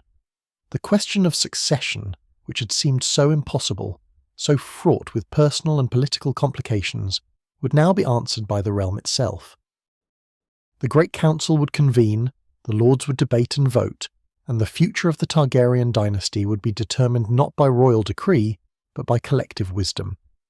Whether that wisdom would prove sufficient to the task, whether the lords would choose well or poorly, whether the decision would bring peace or sow seeds of future conflict, all of that remained to be seen. But Jaehaerys had made his choice about how to choose, and in doing so he had created something new in Westerosi governance.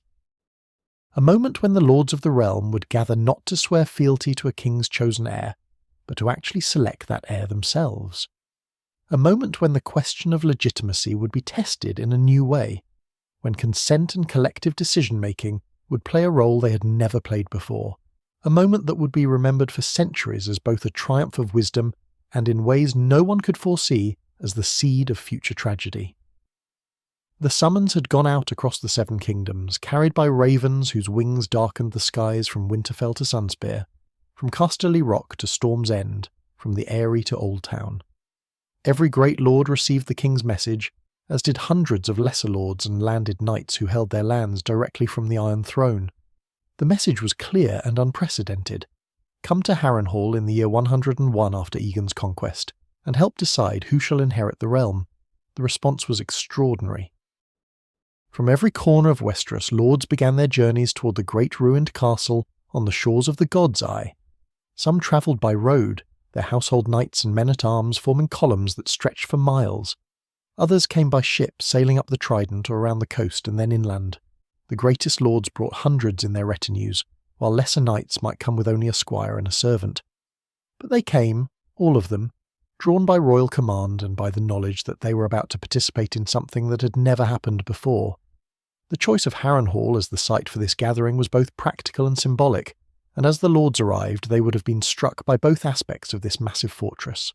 Harrenhal was, quite simply, the largest castle ever built in Westeros, a monument to ambition and hubris that had been constructed over 40 years by King Harren the Black of the Iron Islands. Its 5 towers, each named for one of Harren's sons, rose like dark fingers against the sky, though they were twisted and melted at their tops, permanent reminders of what dragonfire could do to even the mightiest stonework. The walls of Harrenhal were so thick that 2 wagons could pass atop them side by side. The courtyards were vast enough to hold entire armies. The great hall could seat thousands for feasting. The castle had been designed to be impregnable, to withstand any siege, to serve as an eternal seat of power for House Hoare, and then Aegon the Conqueror had come with Balerion the Black Dread, and in a single night of fire all of Harren's ambitions had turned to ash and melted stone. Since that terrible night more than a century before, Harrenhal had passed through several families, and none had prospered while holding it. Some whispered that the castle was cursed, that the spirits of Harren and his sons still walked its halls, that no house could hold it for long without meeting some tragic end. Whether these whispers had substance or were merely superstition born of the castle's grim history, Harrenhal remained a place of power and shadow, perfect in many ways for the momentous decision that would be made within its walls. In the year 101 AC, Harrenhal was held by House Strong, a relatively recent family elevated to lordship but proving capable stewards of this massive and troublesome inheritance. Lord Lionel Strong would serve as host for the Great Council, a role that required extraordinary organisational skill and resources. Thousands of lords and knights would need to be housed, fed and accommodated for what might be weeks. The logistics were staggering. As the lords began arriving in the weeks leading up to the council's formal opening, a city of pavilions grew up around Harrenhal's walls. The castle itself could house many, but not all who came. And so the fields and forests surrounding the God's Eye became crowded with tents and temporary structures. The great lords erected elaborate pavilions in their house colours, flying their banners so that all could see who had arrived and where they were encamped. House Stark of Winterfell came south in force, led by Lord Rickard Stark or perhaps Lord Ellard Stark. The histories are somewhat unclear about which Stark Lord held Winterfell in precisely 101 AC. Whichever Stark led them, they brought northern warriors, grim-faced men in furs and leather, and they raised their grey direwolf banner over a camp of simple but sturdy tents. The north had never been conquered, and the Starks carried themselves with the pride of that ancient independence, even as they came to participate in choosing a Targaryen heir. From the Vale of Arryn came knights in shining armour, mounted on fine horses, bearing the blue and white falcon and crescent moon of House Arryn. The Vale prided itself on its chivalry, on the excellence of its knights, and the lords who came from that mountainous region brought with them a sense of their own importance and martial prowess. They encamped in orderly rows, their pavilions arranged with military precision, their horses groomed to perfection. House Lannister of Casterly Rock arrived with a display of wealth that few others could match. Their tents were of the finest fabrics, crimson and gold, and it was said that Lord Lyman Lannister or his representative brought chests of gold to distribute as loans and gifts to other lords, using Lannister wealth to build influence and alliances. The proud lions of the Rock understood that in politics as in war, resources mattered, and they had resources in abundance. From the Reach came the greatest number of lords, for the Reach was the most populous region of Westeros. Filled with fertile fields and prosperous towns, House Tyrell of Highgarden led them, bearing the golden rose on a field of green, and with them came the lords of the Reach's many great houses, the Hightowers of Oldtown, the Redwinds of the Arbor, the Tarleys of Horn Hill, the Oakharts and Rowans and Florence, all came with their knights and banners. House Baratheon of Storm's End had a particular interest in the proceedings, as Rhaenys' mother had been a Baratheon. The Stormlands contingent was substantial, warriors from a harsh land who bore the crowned stag of their house with pride. They were divided in their loyalties, some supporting Rhaenys out of kinship, others preferring the traditional male succession that would favour Viserys. From Dorne came representatives of House Martell, though Dorne's relationship with the Iron Throne remained complex even a century after its integration into the Seven Kingdoms. The Dornish lords and knights stood somewhat apart from the others, as they always did, conscious of their distinct culture and their own traditions regarding inheritance. In Dorne, the eldest child inherited regardless of sex, and this made them natural sympathisers with Rhaenys' claim, though they were too shrewd to make their support obvious or unconditional. The Iron Islands sent their representatives as well, ironborn reavers who worshipped the drowned god and followed the old way, though that way had been modified by a century of Targaryen rule. The Ironborn had their own traditions of selecting leaders through the King's Moot, a gathering not unlike this great council in some ways, and they approached the proceedings with interest born of familiarity with collective decision-making. But perhaps no arrival was more magnificent than that of Lord Corlys Velaryon, the Sea Snake, who came to Harrenhal to advocate for his wife's claim with all the resources at his considerable command. Corlys arrived by ship, sailing up the Trident with a fleet that spoke to his wealth and power. His pavilion, when erected, was a wonder of silks and velvets in the sea green and silver of House Velaryon. He brought chests of treasures from his legendary voyages, exotic goods from Yitai and the Summer Isles, spices and silks and curiosities that he distributed strategically to lords whose support might be swayed.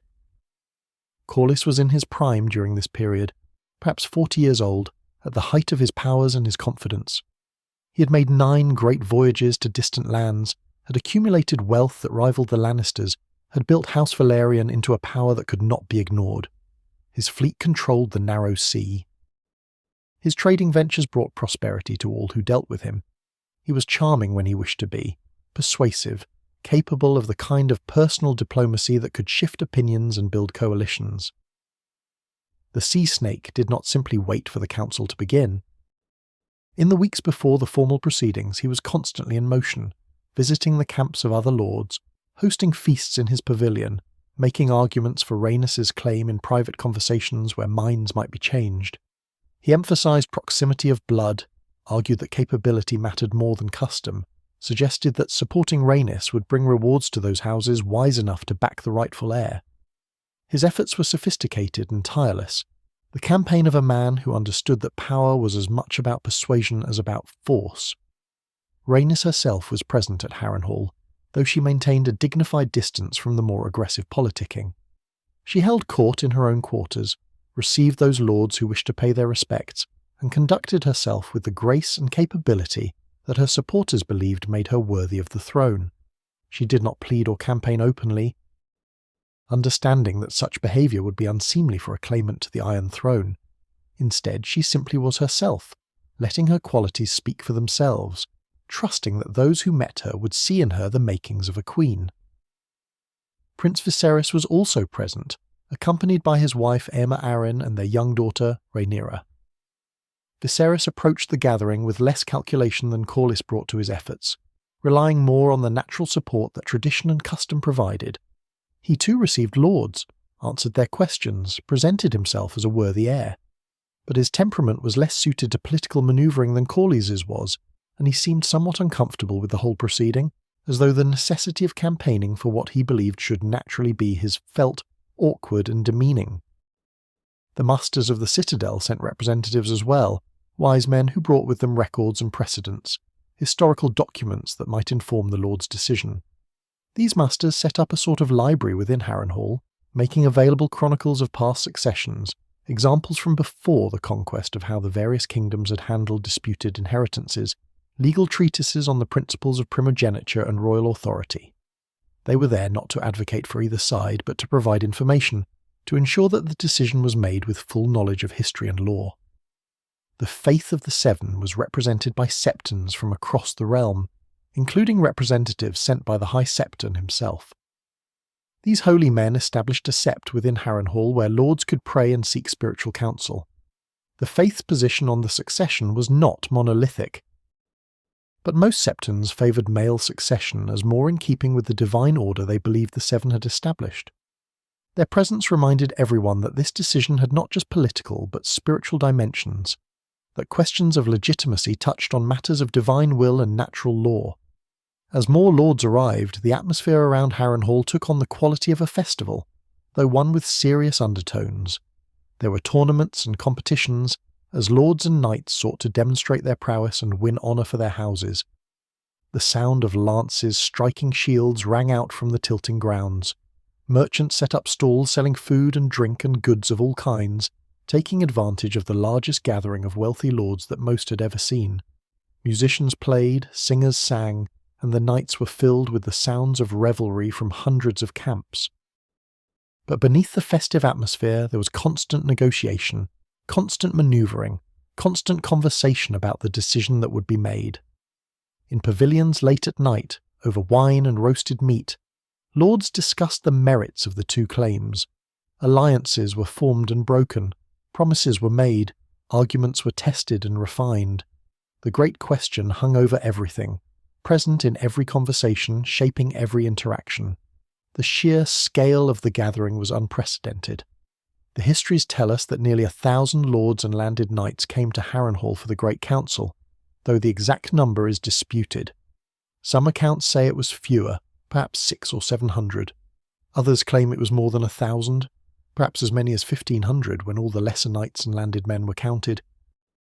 But whether the number was 600 or 1,500, it represented the largest gathering of Westerosi nobility in history, a concentration of power and authority that had never been seen before and would not be seen again for more than a century.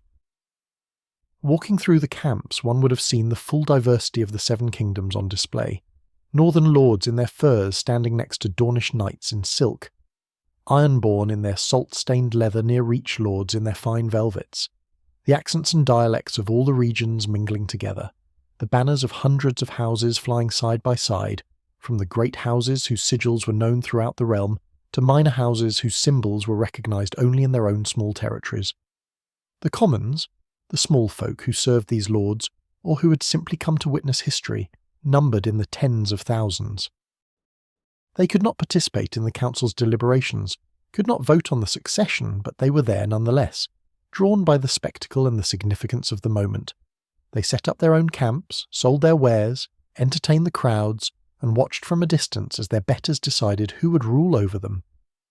House Strong, as hosts, worked tirelessly to keep order and ensure that the gathering did not descend into chaos.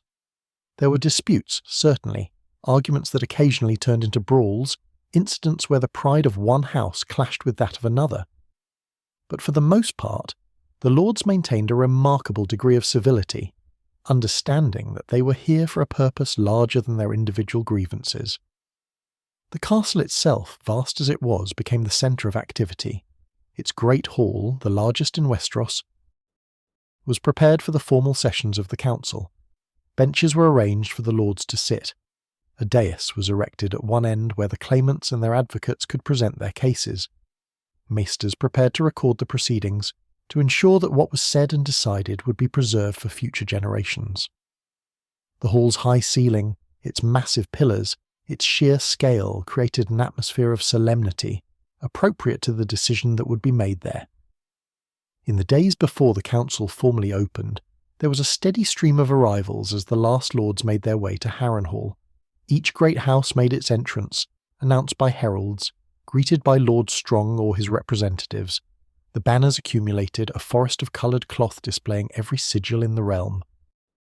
The direwolf and the lion, the falcon and the stag, the rose and the kraken, the sun and the dragon, all gathered together in a display of unity and diversity that captured the essence of what the Seven Kingdoms had become under Targaryen rule. The tension built as the day approached when the council would formally begin. Lords who had been content to feast and tourney began to turn their attention to the serious business at hand. Private meetings became more frequent, more intense. Corlys Valerian's efforts reached a fever pitch as he made last attempts to sway undecided lords. The maesters finalised their preparations. The septons prayed for wisdom and divine guidance in the choice that would be made, and through it all the two claimants maintained their dignity. Rhaenys, who had already been passed over once, who knew that the odds favoured Viserys simply because he was male, nonetheless carried herself with queenly grace. She did not show fear or doubt, did not plead or beg, but simply stood ready to accept whatever decision the realm would make. Viserys, who perhaps felt the weight of expectation, but also some discomfort at the process itself, remained courteous and available to those who wished to speak with him, answering their questions and addressing their concerns. The gathering at Harrenhal in the weeks before the Great Council formally opened was itself a remarkable moment in Westerosi history. Never before had so many lords come together in one place for one purpose. Never before had the succession to the Iron Throne been treated as a matter for collective decision rather than royal decree. The very fact of the gathering, regardless of what decision it would reach, was transforming something fundamental about how power and legitimacy were understood in the Seven Kingdoms. As the appointed day drew near, as the last stragglers arrived and took their places in the great encampment, there was a sense that history was being made, that whatever happened in the coming days would be remembered for generations. The lords of Westeros had gathered, and they would decide who should rule them. It was an exercise in something that resembled democracy, though limited to the nobility. And it would prove that collective wisdom could function, could make momentous decisions peacefully through deliberation and vote, rather than through war and bloodshed. The stage was set. The players were assembled. The great question hung in the air, waiting to be answered. And in King's Landing, old King Jaehaerys waited to learn what choice his lords would make, what future they would select for the realm he had ruled for more than 50 years. The gathering was complete. The Great Council was about to begin. The formal opening of the Great Council came on a grey autumn morning, with mist rising from the God's Eye and hanging in the air around Harrenhal's twisted towers like the ghosts of old tragedies. The lords assembled in the great hall, filling the benches that had been arranged in rows facing the dais where the proceedings would take place. The hall was so vast that even with nearly 1,000 lords present, it did not feel crowded, though the murmur of hundreds of voices created a low rumble that filled the space like distant thunder. The opening ceremonies were conducted with appropriate solemnity. Septons blessed the gathering, calling upon the Seven to grant wisdom to those who would make this momentous choice. Maesters read aloud the royal decree that had called the council into being, Jaehaerys' own words explaining that the succession was unclear, and that he wished the lords of the realm to decide between the competing claims of his grandchildren. The reading of this decree created a strange moment of recognition among those assembled. They were here not to rubber stamp a decision already made, but to genuinely decide, to exercise a power that lords had rarely if ever held in the unified realm. The Hand of the King, serving as the council's chief administrator, explained the procedures that would govern their deliberations. There would be time for both claimants to present their cases, to have advocates speak on their behalf, to answer questions from the assembled lords. Then there would be days of debate, opportunities for lords to discuss the matter among themselves, to consider the arguments, to weigh the competing claims. Finally, when it seemed that sufficient discussion had occurred, there would be a vote, and the decision would be made by majority of those present. This process was itself unprecedented, and the Hand spent considerable time explaining exactly how it would work, anticipating questions, addressing concerns about fairness and procedure. The goal was to ensure that every lord felt his voice would be heard, that the process was legitimate, that the outcome would be binding precisely because it emerged from proper deliberation rather than being imposed from above. The presentation of Rhaenys' claim came first, not because she was favoured, but because her father Aemon had been the elder brother, the first in line before his death.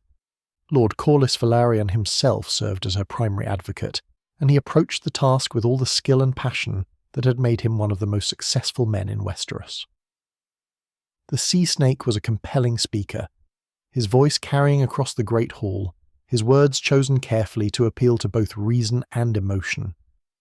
Corlys began by establishing the fundamental principle of primogeniture, the idea that inheritance should pass through the line of the eldest child. He cited examples from throughout Westerosi history, instances where this principle had been recognised and honoured. He spoke of how the great houses themselves followed this rule, how when a lord died, his seat and his lands passed to his children according to their order of birth. Why, Corlys asked, should the Iron Throne be any different? Why should a different rule apply to the most important inheritance in the realm than applied to every other estate? The Sea Snake then turned to the specific circumstances of Rhaenys' claim. Prince Aemon had been King Jaehaerys' eldest son, the designated heir, the Prince of Dragonstone. Everyone acknowledged this. When Aemon died, his rights should have passed to his child, just as any lord's rights would pass to his heir. Rhaenys was that child, the only child Aemon had fathered. She stood one generation closer to King Jaehaerys than Prince Viserys did. By proximity of blood, by the principle of inheritance through the eldest line, her claim was superior. Corlys addressed the question of sex directly, understanding that this was the primary obstacle to Rhaenys' claim. He pointed to Dorne, where ruling princesses were common and effective. He spoke of Queen Nymeria, the legendary Rhoynar warrior queen who had led her people to Dawn 1,000 years before, and whose descendants still ruled Sunspear. He mentioned ruling queens from the free cities across the narrow sea, women who had governed successfully, who had proven that capability was not determined by one's sex. More personally, Corlys spoke of Rhaenys herself, of her intelligence and capability, of her education and her qualities of leadership. She was a dragon rider, bonded to Meleys, which proved her Targaryen blood and gave her the traditional mark of royal authority. She had been raised in the royal court, educated by maesters, prepared for a role in governance even if no one had quite known what that role would be. She was married into House Velaryon, which brought wealth and naval power to support the throne. She had children who would continue the line. By every measure except sex, she was qualified to rule. The Sea Snake's argument then turned to justice and fairness. Was it right, he asked, to pass over the candidate with the stronger claim by blood simply because she was a woman? Was it just to tell half the realm's noble houses that their daughters would never be valued as highly as their sons, regardless of merit or capability? The choice before the council was not just about which individual should inherit, but about what kind of realm Westeros would be. Would it be a realm that valued capability and blood, or one that privileged sex above all other considerations? Corlys concluded his presentation with a direct appeal to the Lord's sense of history and legacy. The decision they made today would echo through the centuries, he said. It would establish precedent that would govern successions for generations to come. They had an opportunity to make the right choice, to choose justice over mere custom, to select the heir who had the stronger claim and the better qualities. Princess Rhaenys stood before them, worthy in every way, asking only that the law be applied fairly and that proximity of blood be honoured as it always had been in matters of inheritance. The presentation was powerful, carefully constructed, delivered with passion but also with legal precision. Corlys had marshalled his arguments well, had anticipated objections, had made the strongest case possible for his wife's claim. The lords listened with attention, some nodding in agreement, others frowning in scepticism, all taking the measure of what had been said. But if Corlys Velaryon was a skilled advocate, the arguments for Viserys's claim were no less carefully prepared, and they rested on foundations that went deeper into Westerosi custom and belief. The primary advocate for Viserys was not a single individual, but rather several lords speaking in succession, each addressing different aspects of the claim, each bringing their own authority and perspective to bear on the question. The first speaker addressed tradition and custom, the weight of how things had always been done. Throughout most of Westeros for most of its history, inheritance had followed male preference primogeniture. Sons inherited before daughters. This was not a new rule invented for this occasion, but an ancient custom that had governed the succession of lordships and kingdoms for thousands of years. The Andals, who had conquered most of Westeros millennia before, had brought this law with them, and it had been accepted and followed ever since. This custom was not arbitrary or capricious, the speaker argued. It reflected a deep understanding of the nature of authority and governance. Men were better suited to rule, not because women lacked intelligence or capability in all things, but because rulership required particular qualities that men more naturally possessed. The ability to command in war, to make hard decisions without being swayed by emotion, to project strength that would command respect from other rulers and from one's own subjects. These were the qualities kingship required, and tradition held that men possessed them more reliably than women. The second speaker addressed the specific precedent that had been set when Prince Aemon died 9 years earlier. At that time, King Jaehaerys had faced a similar choice, though perhaps not as stark. He could have named Rhaenys as his heir, recognising her as Aemon's child, and thus the continuation of the eldest son's line, but he had not done so. Instead, he had named Prince Balon, his second son, as heir. This choice had been accepted by the realm without protest or controversy. It had established that in the Targaryen succession, a living son would be preferred to a deceased son's daughter. To now reverse that precedent, to choose Rhaenys over Viserys, would be to suggest that King Jaehaerys had been wrong in his earlier decision. It would create confusion about the rules of succession, would suggest that precedent could be casually overturned when convenient. Stability required consistency, required following established patterns even when individual circumstances might tempt one to deviate. The precedent had been set 9 years ago, and honouring it now was essential to maintaining the rule of law. A third speaker addressed Viserys' descent from Prince Balon, who had been formally named as Prince of Dragonstone and heir to the throne. When Balon died, his rights and positions should naturally pass to his son, just as they would for any other lord in the realm. Viserys was Balon's eldest son, his rightful heir, and through Balon he inherited the claim to the Iron Throne.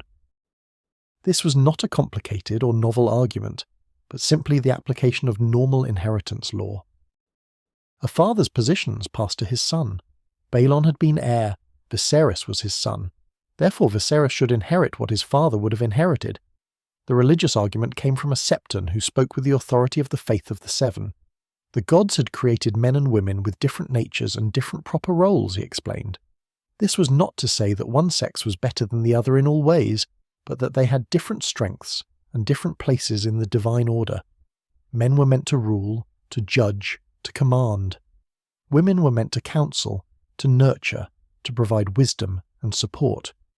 This division was part of the natural order that the Seven had established, and to violate it was to go against divine will. The septon pointed to the sacred texts, to the teachings that had been passed down through generations, to the practices of the faith itself, which reserved positions of highest authority for men. The High Septon was always male, the most devout. Who advised and elected the High Septon included some women but was dominated by men. This was not prejudice but recognition of natural order, of the way the gods had made the world. To place a woman on the Iron Throne would be to violate this order, to risk divine displeasure, to suggest that human wisdom could overturn what the gods had ordained. Another speaker addressed practical considerations, the question of whether the lords of Westeros would truly accept a ruling queen. Many lords, he suggested, would be uncomfortable swearing oaths of fealty to a woman, would find it difficult to accept her authority, would be tempted to test her resolve or challenge her commands in ways they would not with a male king.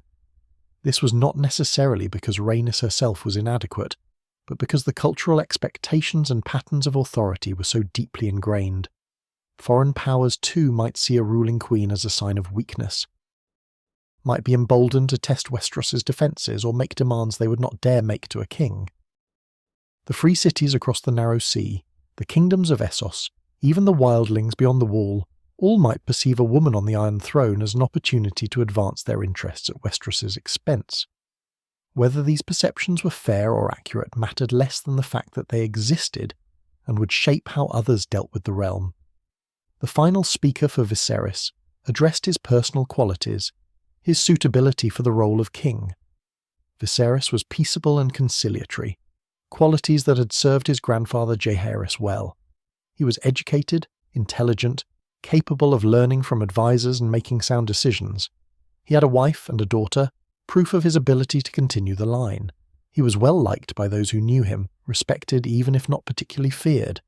He would make a competent king, perhaps not a great one like Jaehaerys, but a solid and reliable ruler who would maintain the peace and prosperity that the old king had built. More importantly, Viserys represented continuity and stability. Choosing him meant following established precedent, maintaining traditional practices, avoiding innovation that might create future problems. It was the safe choice, the conservative choice, the choice that most lords could accept without discomfort or doubt. In uncertain times, when the realm had just lost 2 heirs in quick succession, stability had value that should not be underestimated. The presentations for both sides had been thorough and thoughtful, marshalling legal arguments, historical precedents, religious teachings, and practical considerations. The lords had listened carefully, and now they were given time to discuss among themselves, to debate the merits of what they had heard, to form their own judgments about which claim was stronger. These discussions took place over several days, in the Great Hall during formal sessions, in the camps late at night, in private meetings between allied houses, in chance conversations between lords who might not have spoken in years. The arguments were tested and refined, questioned and defended, turned over from every angle. Some lords had come to Harrenhal with their minds made up, but many were genuinely undecided, genuinely wrestling with the difficulty of the choice.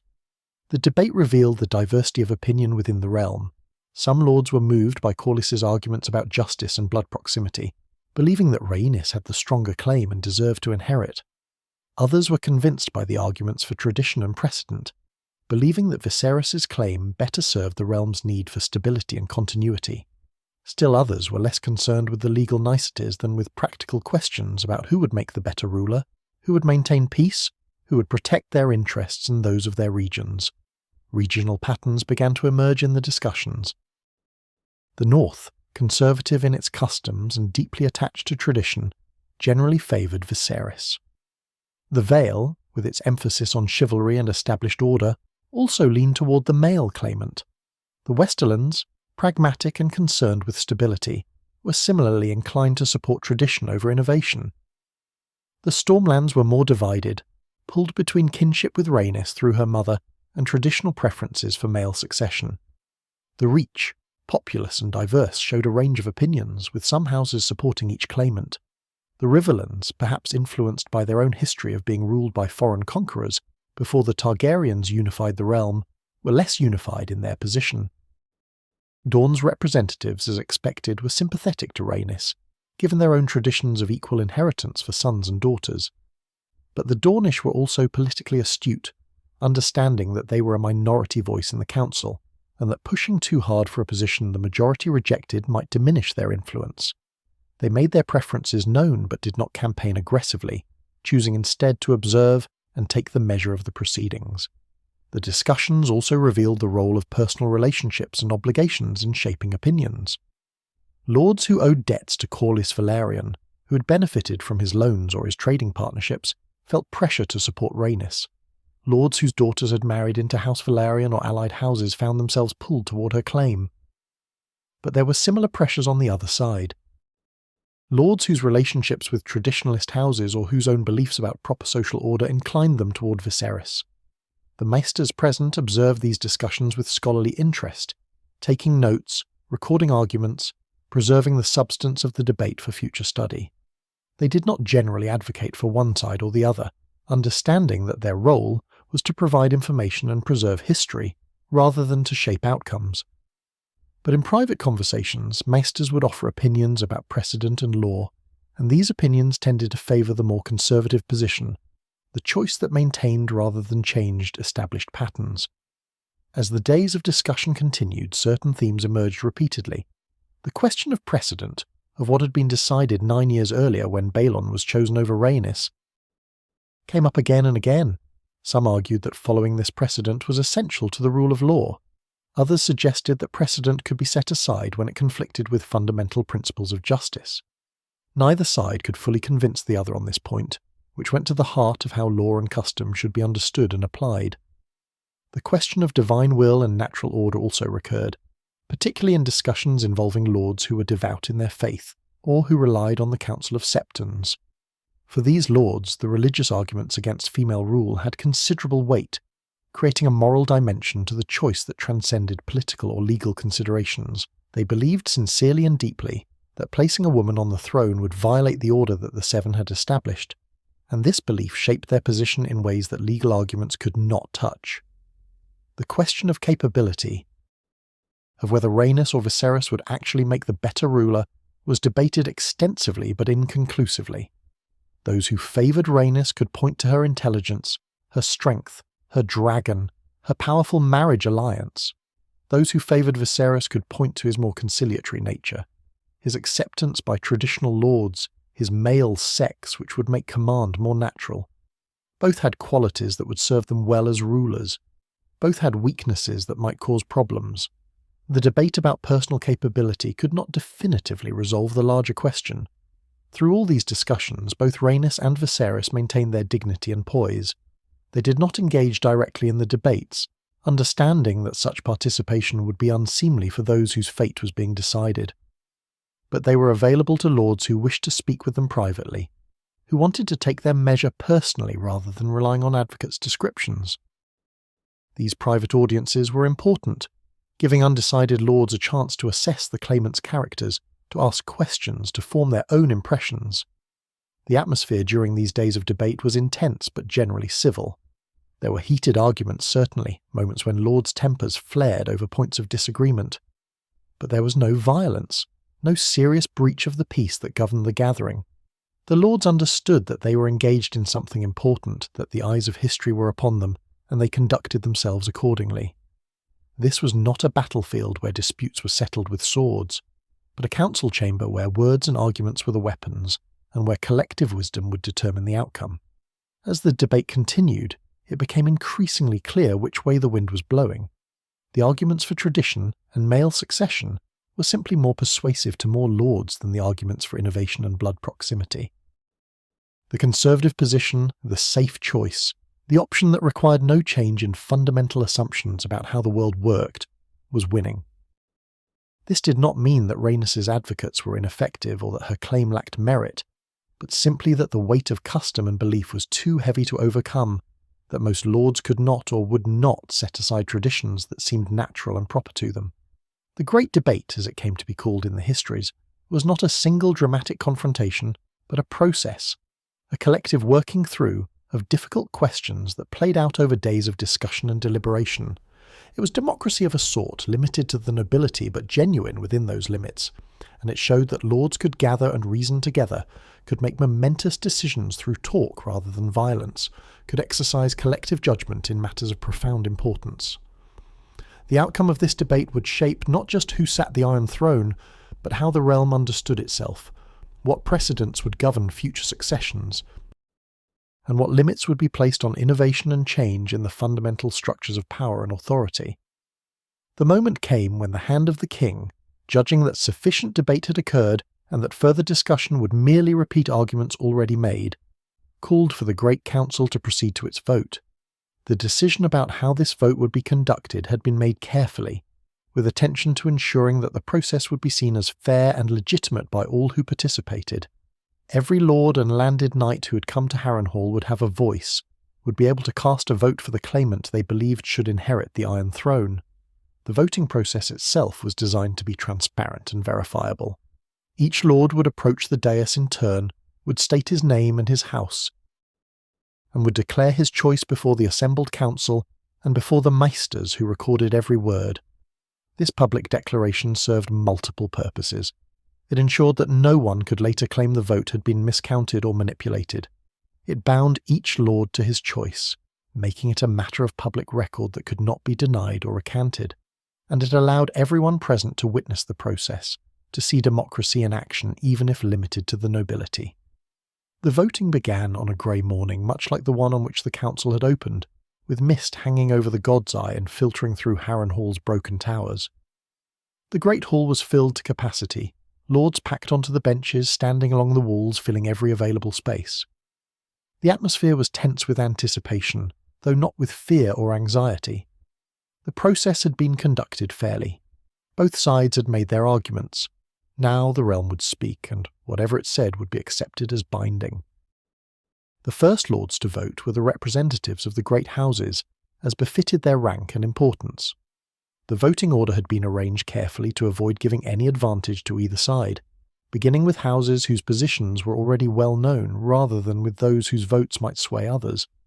This ensured that the process would not be unduly influenced by the momentum of early votes, that each lord would vote his conscience or his interest without undue pressure from what others had done. Lord Stark of Winterfell, or his representative if the lord himself had not made the journey south, approached the dais and spoke in the clipped accent of the North.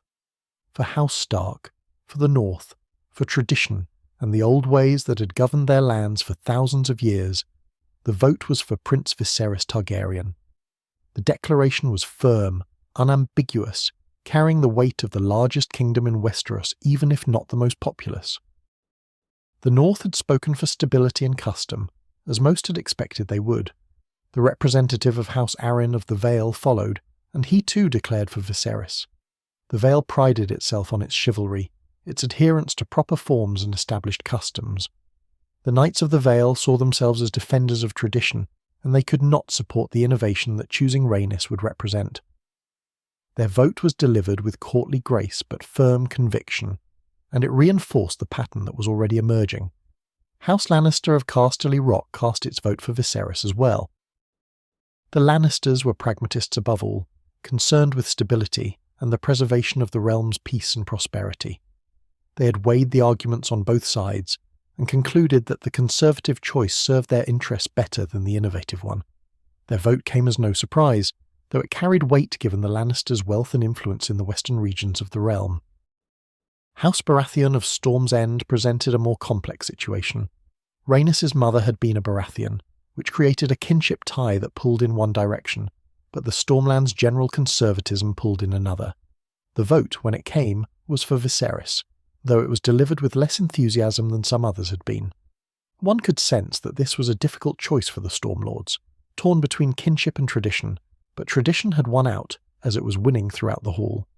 House Tyrell of Highgarden, speaking for the Reach, cast their vote for Viserys. The Reach was divided in its opinions as the days of debate had shown, but the great house that led the region chose the traditional path. The Golden Rose would support the male claimant, would favour stability over change, though individual lords of the Reach might vote differently when their turns came. House Martell of Dorne, as expected, voted for Princess Rhaenys. Dorne followed different customs regarding inheritance, valued daughters equally with sons, and saw no reason why sex should disqualify a worthy heir. The Dornish vote was delivered with quiet dignity, without defensiveness about being in the minority, simply a statement of conviction that capability mattered more than custom. It was a notable vote, a voice for innovation and change, but it was also a lonely one among the great houses. House Greyjoy of the Iron Islands cast their vote for Viserys. The Ironborn had their own traditions, their king's moot where they elected leaders, but when it came to the succession of the Iron Throne, they favoured the male claimant. The vote was delivered without much ceremony, the Ironborn being less concerned with courtly niceties than mainland lords, but it was firm and clear. House Valerian, of course, voted for Rhaenys. Lord Corlys himself approached the dais to declare his choice, and he did so with a passion that had marked all his advocacy for his wife's claim.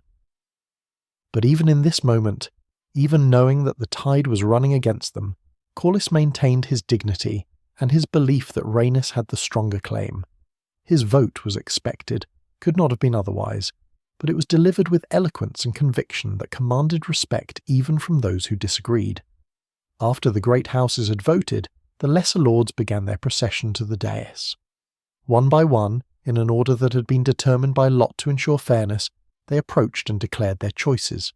The process took hours, stretching through the day as hundreds of lords stated their names, their houses, and their votes.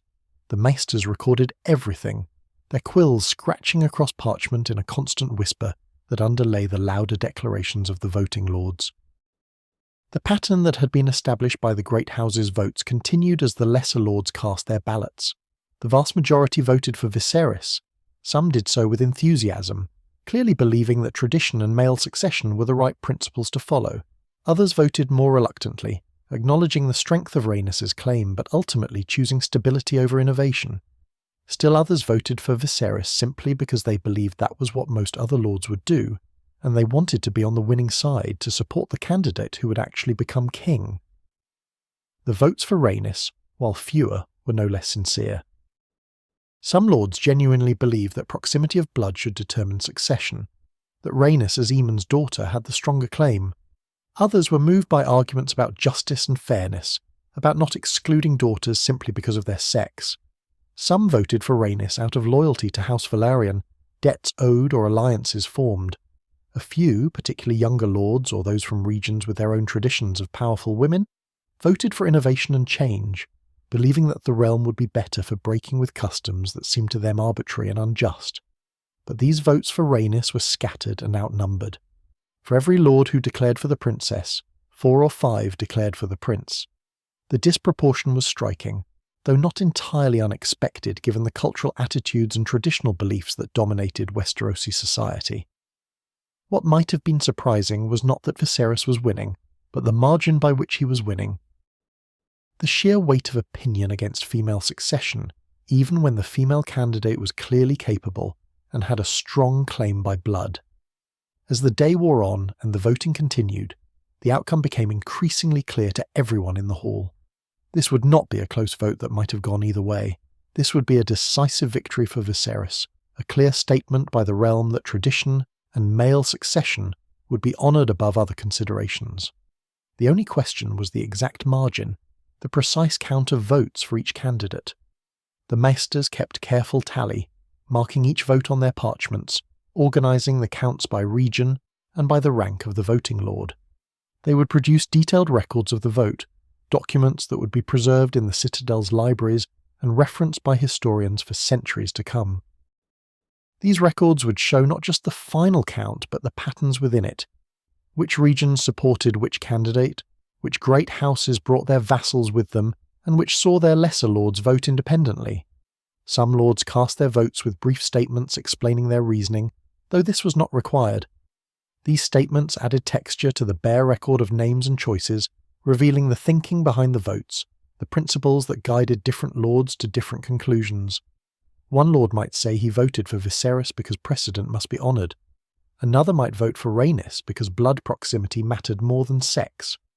These statements, recorded by the diligent maesters, provided insight into how the lords of Westeros thought about power and legitimacy and the proper ordering of society. There were also lords who voted contrary to what might have been expected, whose choices surprised those who knew them or knew their region's general tendencies. A few northern lords voted for Rhaenys despite the North's overall conservatism. Some lords from the Reach voted for Viserys despite that region's more divided opinion. These unexpected votes reminded everyone that the lords were individuals making their own choices, not merely representatives of regional blocs voting in lockstep. The voting continued through the afternoon and into the evening. Torches were lit in the great hall as darkness fell outside, casting flickering shadows on the ancient stones. Still the procession continued, lord after lord approaching the dais, declaring his name and his choice, returning to his place while the next lord came forward. It was tedious in some ways, this long succession of similar declarations, but it was also profound, a demonstration of collective decision-making on a scale that Westeros had never seen before. Rhaenys herself was present for the voting, seated with dignity on the dais where she could see and be seen. She gave no sign of distress or disappointment as the votes accumulated against her, maintaining the composed bearing that had characterized her throughout the entire process. She had known that the odds were against her, that tradition and custom favoured her cousin, but she had hoped that the strength of her claim might overcome these disadvantages. Now, watching the vote unfold, she could see that hope had been insufficient against the weight of centuries of established practice. Viserys was also present, seated across from Rhaenys, and he too maintained appropriate decorum. He did not celebrate or show triumph as the votes went his way. Instead, he seemed almost uncomfortable with the whole proceeding, as though being chosen through this public process rather than simply inheriting as the natural heir felt awkward to him. He had not asked for a great council, had not sought to have his claim validated through popular vote. The necessity of the process, the fact that the succession had been uncertain enough to require this gathering, seemed to weigh on him. As the last lords voted and the final tallies were calculated, the maesters conferred quietly, checking their counts against each other, ensuring accuracy before announcing the results. The great hall fell into an expectant silence, hundreds of lords waiting to hear the official confirmation of what had become obvious over the course of the day's voting. The outcome was not in doubt, but the formal announcement would make it official, would transform what everyone knew into established fact. The hand of the king rose to announce the results, and his voice carried across the silent hall with impressive clarity. The final count, he declared, showed that Prince Viserys Targaryen had been chosen by the Lords of the Realm to be the heir to the Iron Throne.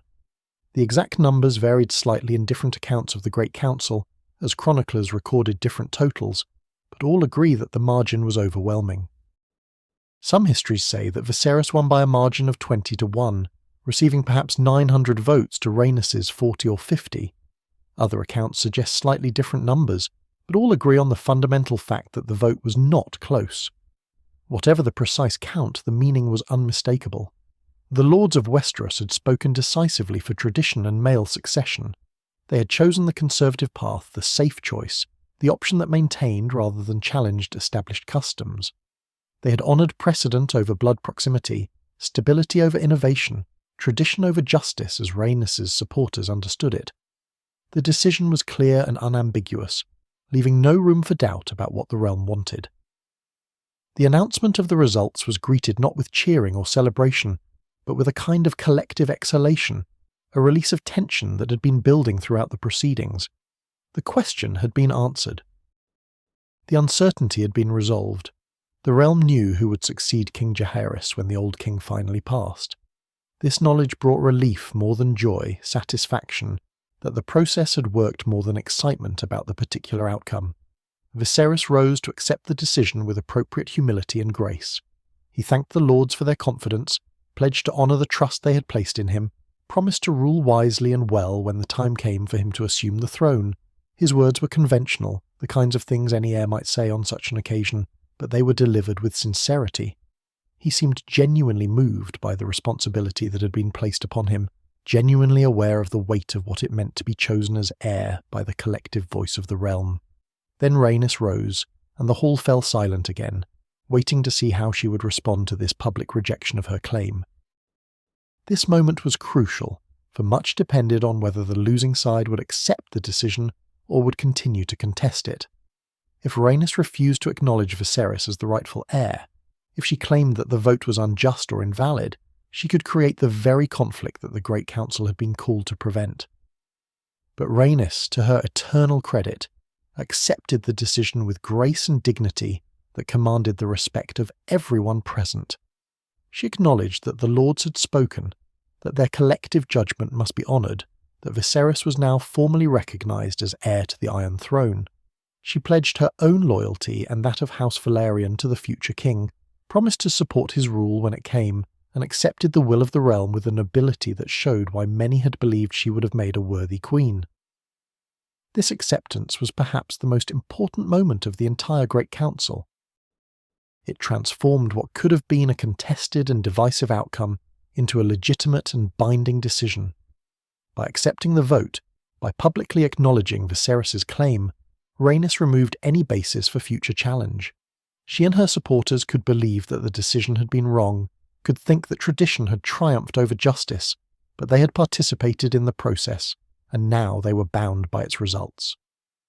Lord Corlys Velaryon also rose to pledge his loyalty to Viserys, though one could sense the effort it cost him to do so. The Sea Snake had campaigned vigorously for his wife's claim, had believed deeply in its superiority, had imagined a future where his children would be in line for the throne. Now he had to accept a different future, one where his wife had been passed over twice, where all his wealth and influence had proved insufficient to overcome the weight of custom. But he did accept it, publicly and formally, binding himself and his house to support Viserys when he became king. The lords then swore a collective oath to uphold the decision of the Great Council, to recognise Viserys as the rightful heir, to support his succession when King Jaehaerys died. This oath was important, transforming individual votes into a collective commitment, binding the realm to the outcome in a way that would make future challenges more difficult. The lords had not merely voted, they had sworn, and oaths taken before witnesses and before the gods were not things that could be lightly set aside. The proceedings concluded with formal ceremonies, septons blessing the decision and calling upon the Seven to grant wisdom to the future king. Maesters recorded the final tallies and the oaths that had been sworn.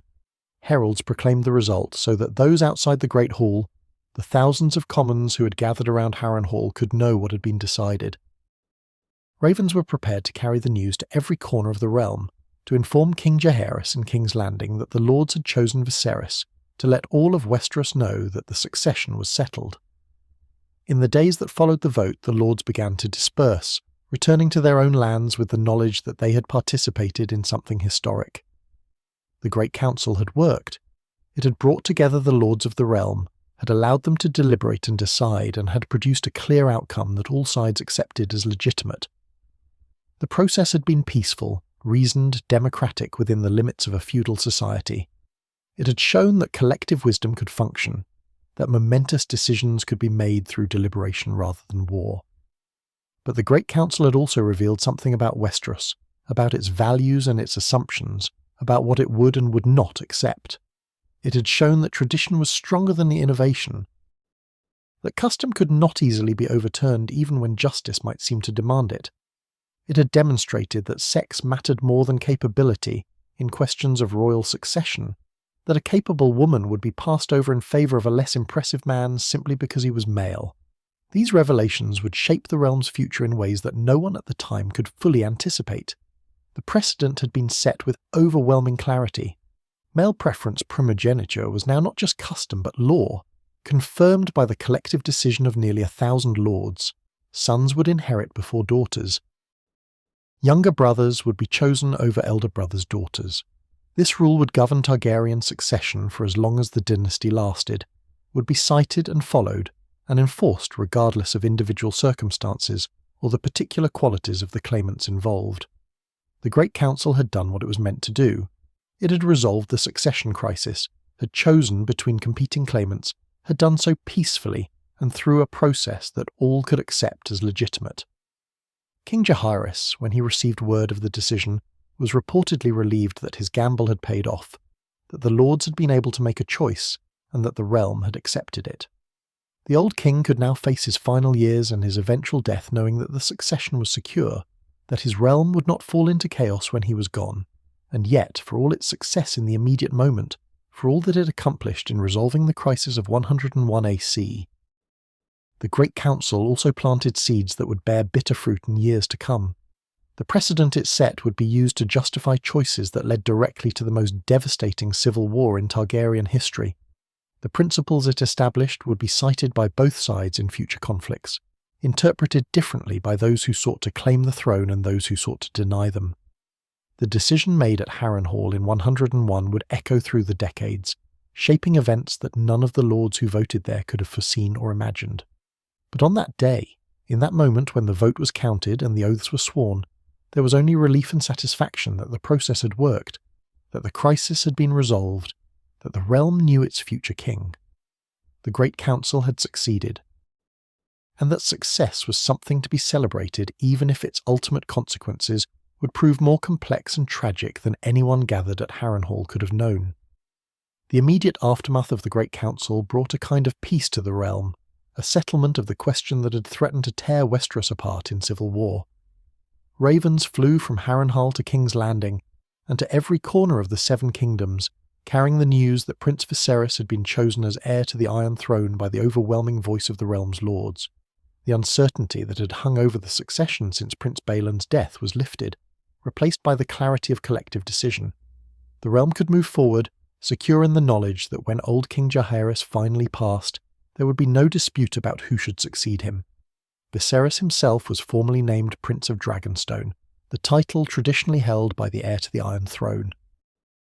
He took up residence in that ancient fortress where Aegon the Conqueror had planned his invasion of Westeros more than a century before, where Targaryen heirs had lived and prepared for eventual kingship for 3 generations. The appointment was made with appropriate ceremony, with Jaehaerys himself, despite his age and frailty, participating in the formal investiture. The old king wanted to make clear that he accepted and honoured the Great Council's decision, that Viserys' position as heir had the full weight of royal authority behind it. The transition of these early years was smooth, in ways that spoke well of both Viserys and the realm's willingness to accept the council's decision. Viserys began to take on more responsibilities in governance, sitting the small council regularly, hearing petitions, involving himself in the daily administration of the Seven Kingdoms. Jaehaerys, increasingly worn down by age and the accumulated grief of losing so many children, was grateful to have someone to share the burden of rule, and he gradually allowed Viserys to assume more authority. The relationship between Viserys and Rhaenys in these years was cordial if not warm. They were cousins who had grown up together, who bore each other no personal ill will, and who understood that they had been caught up in something larger than their individual desires. Rhaenys accepted her position with the grace she had shown at the Great Council, and she and Lord Corlys maintained their place as powerful and respected members of the realm's nobility. The Sea Snake continued to serve as master of ships, commanding the royal fleet and protecting the realm's interests on the narrow sea. His wealth and expertise were too valuable to be lost over political disappointment.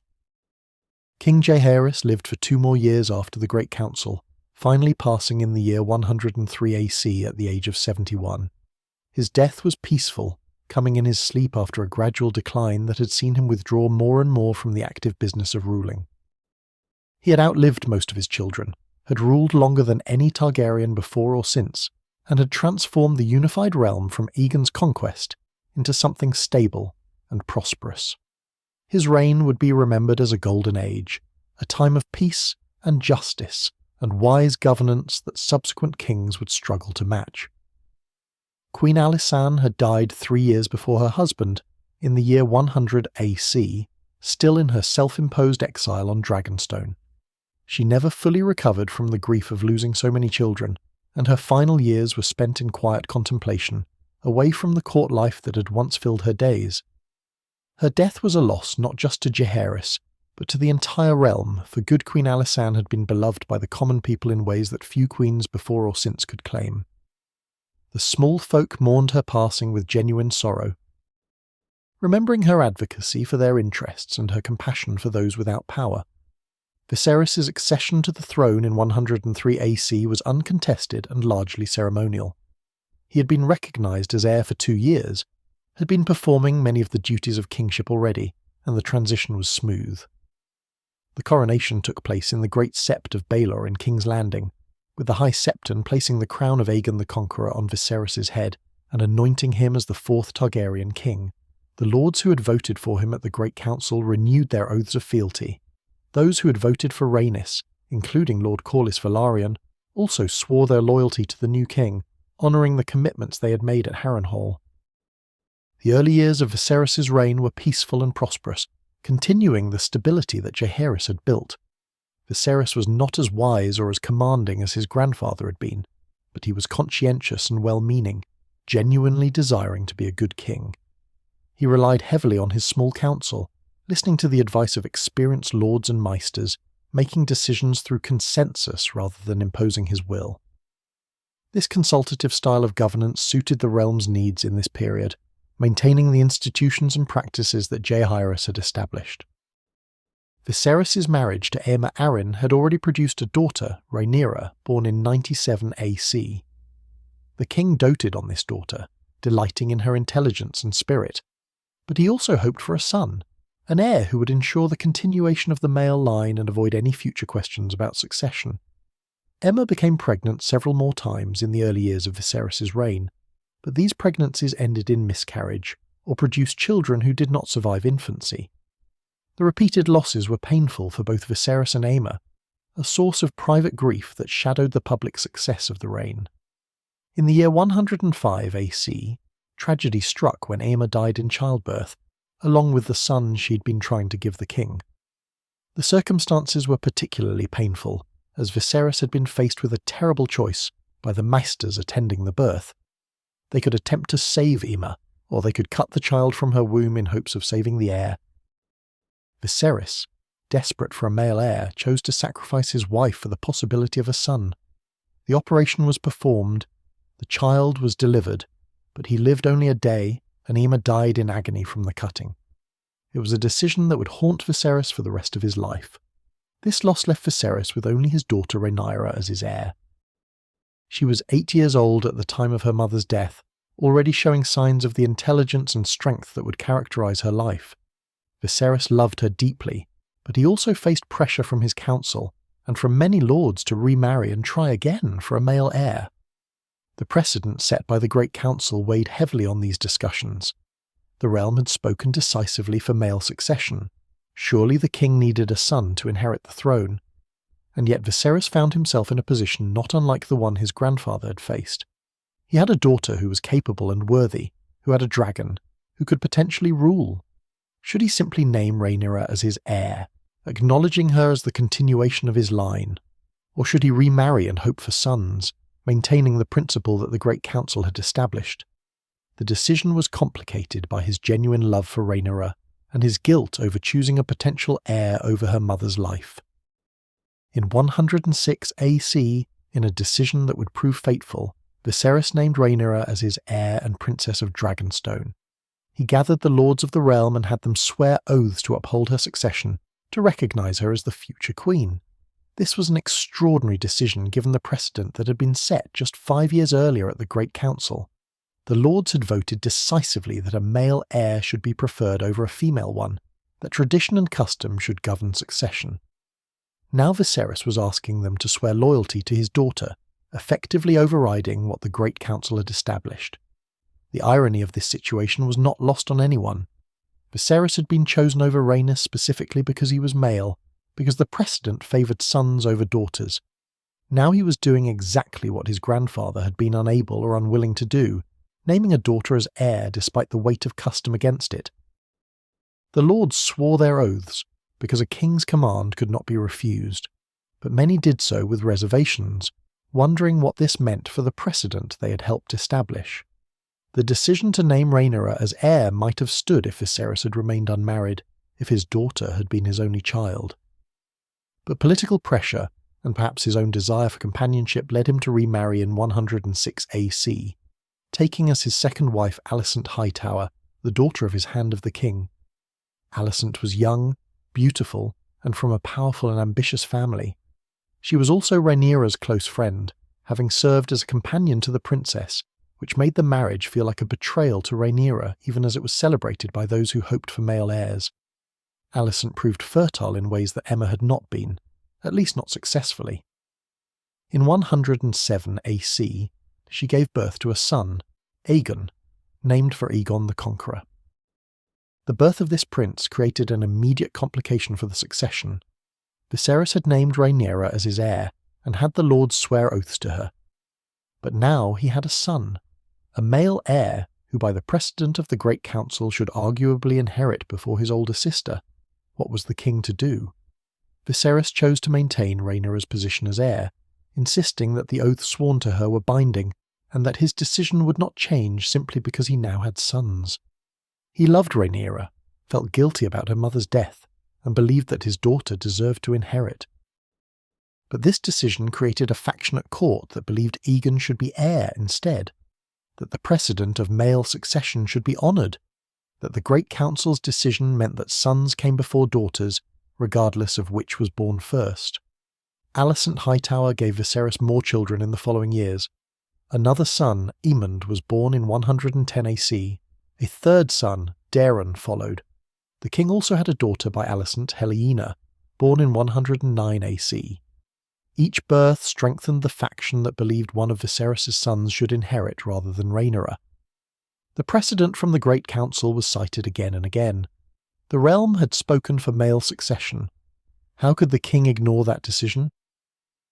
But Viserys refused to change his mind, creating a situation that became increasingly tense as the years passed. Rhaenyra remained Princess of Dragonstone, recognised as heir, with lords' oaths binding them to support her succession. But Prince Aegon grew up knowing that many at court believed he should be king instead, that the precedent of the Great Council supported his claim over his older sisters. The seeds of conflict were being planted, watered by ambition and competing interpretations of what the Great Council had meant. Rhaenys and Corlys watched these developments with complex emotions. On one hand, they could see the irony of Viserys naming his daughter as heir, after having been chosen over Rhaenys specifically for being male. On the other hand, they had their own interests in how the succession played out.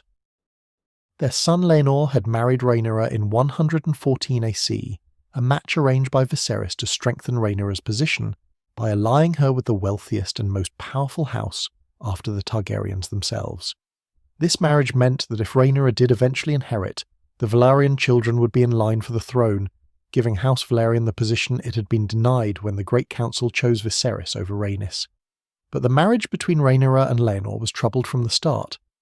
Laenor preferred the company of men to women, and while he and Rhaenyra maintained a cordial relationship and produced children, those children's parentage was questioned by many at court.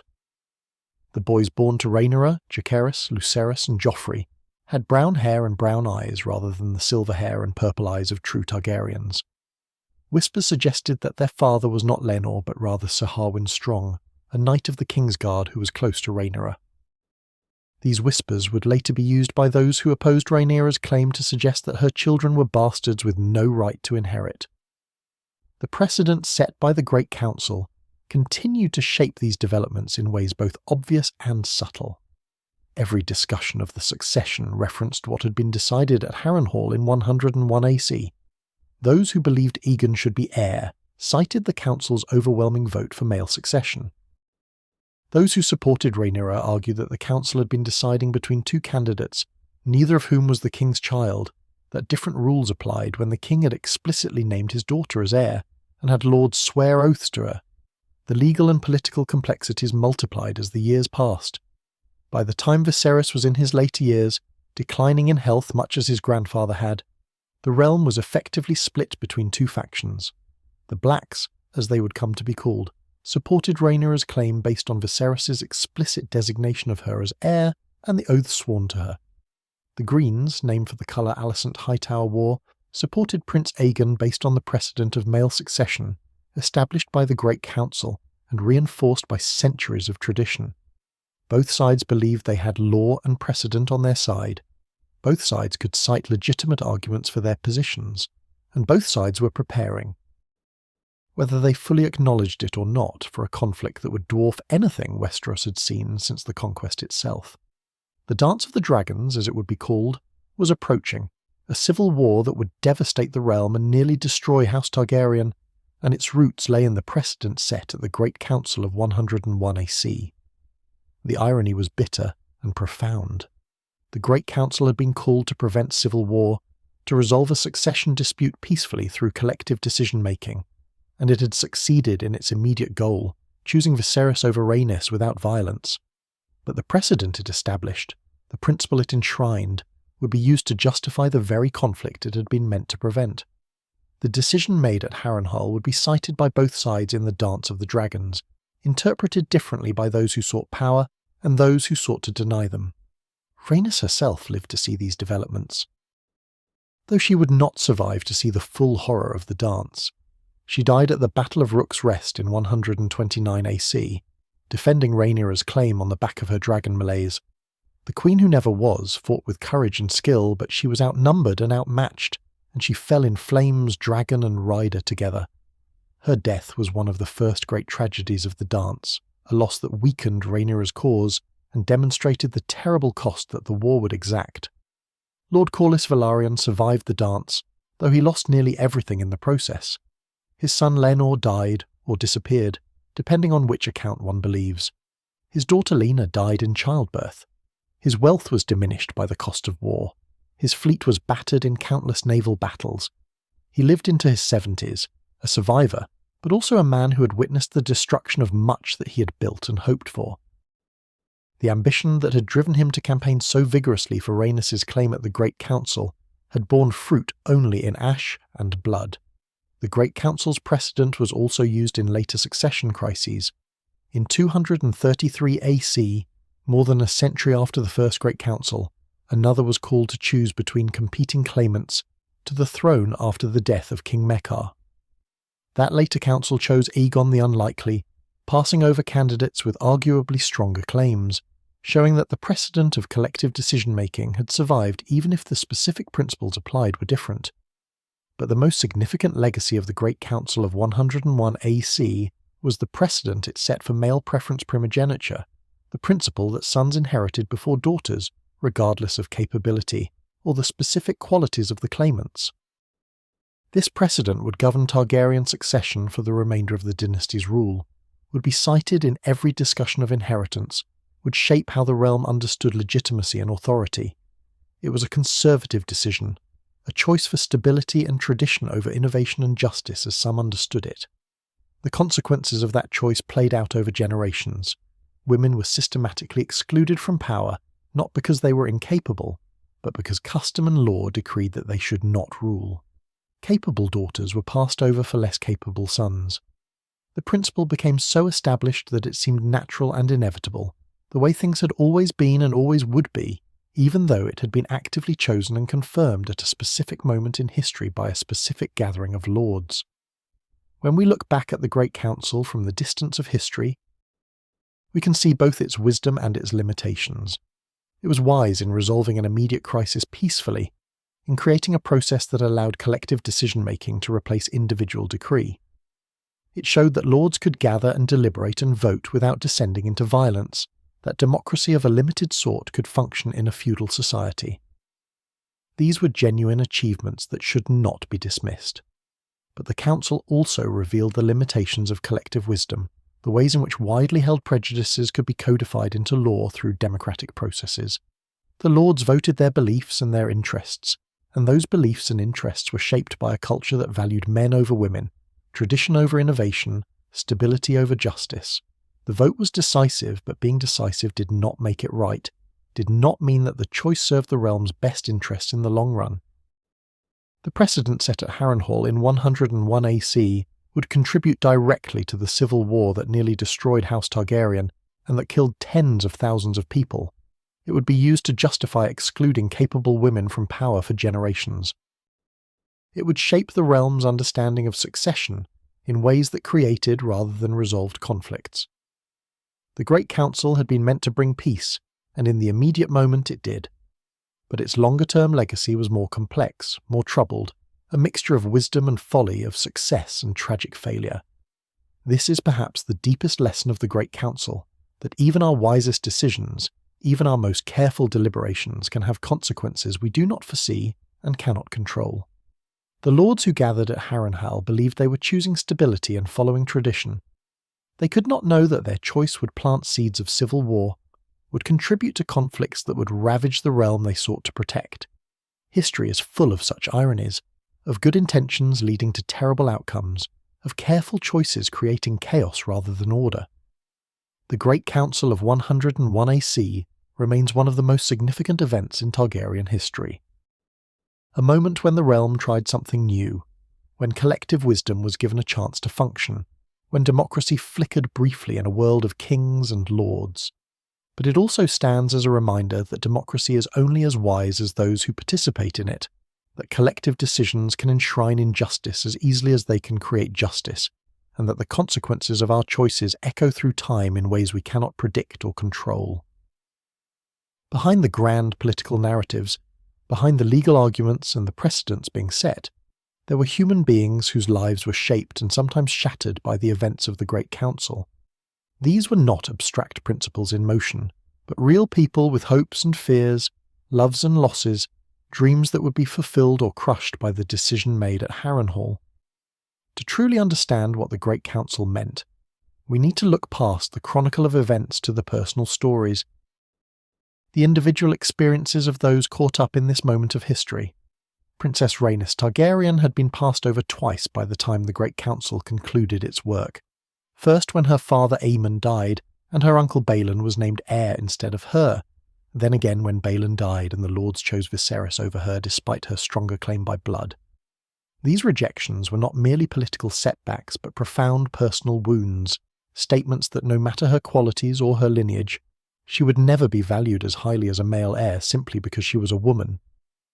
And yet Rhaenys bore these disappointments with remarkable grace.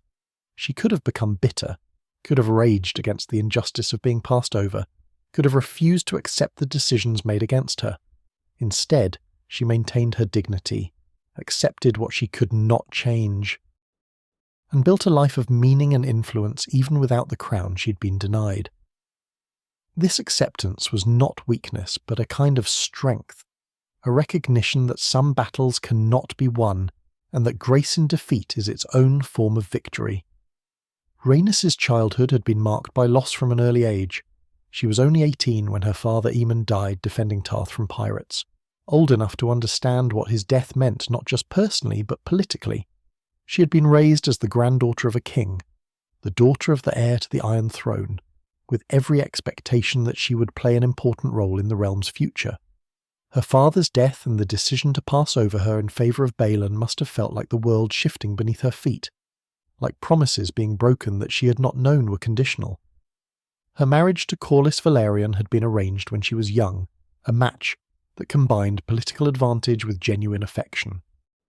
Corlys was 9 years her senior, already making a name for himself with his legendary voyages to distant lands. He was ambitious, brilliant, charming when he wished to be, and he saw in Rhaenys not just a political alliance but a worthy partner. Their marriage appears to have been genuinely happy, a union of equals who respected and loved each other. This was not always the case with arranged marriages among the nobility, and the affection between Rhaenys and Corlys was a gift that helped sustain her through the disappointments of her political life. The birth of her children, Laena and Lenore, gave Rhaenys purpose and joy beyond the throne she would never sit. She was by all accounts a devoted mother, involved in her children's education and upbringing, delighting in their accomplishments. When both children bonded with dragons, claiming Vhagar and Sea Smoke respectively, it must have felt like a validation of the Velaryon bloodline, proof that her children carried the same Dragonlord heritage that made the Targaryens special. But motherhood also brought anxiety about the future. Rhaenys knew the court's intrigues, understood the dangers that came with proximity to power without having power itself.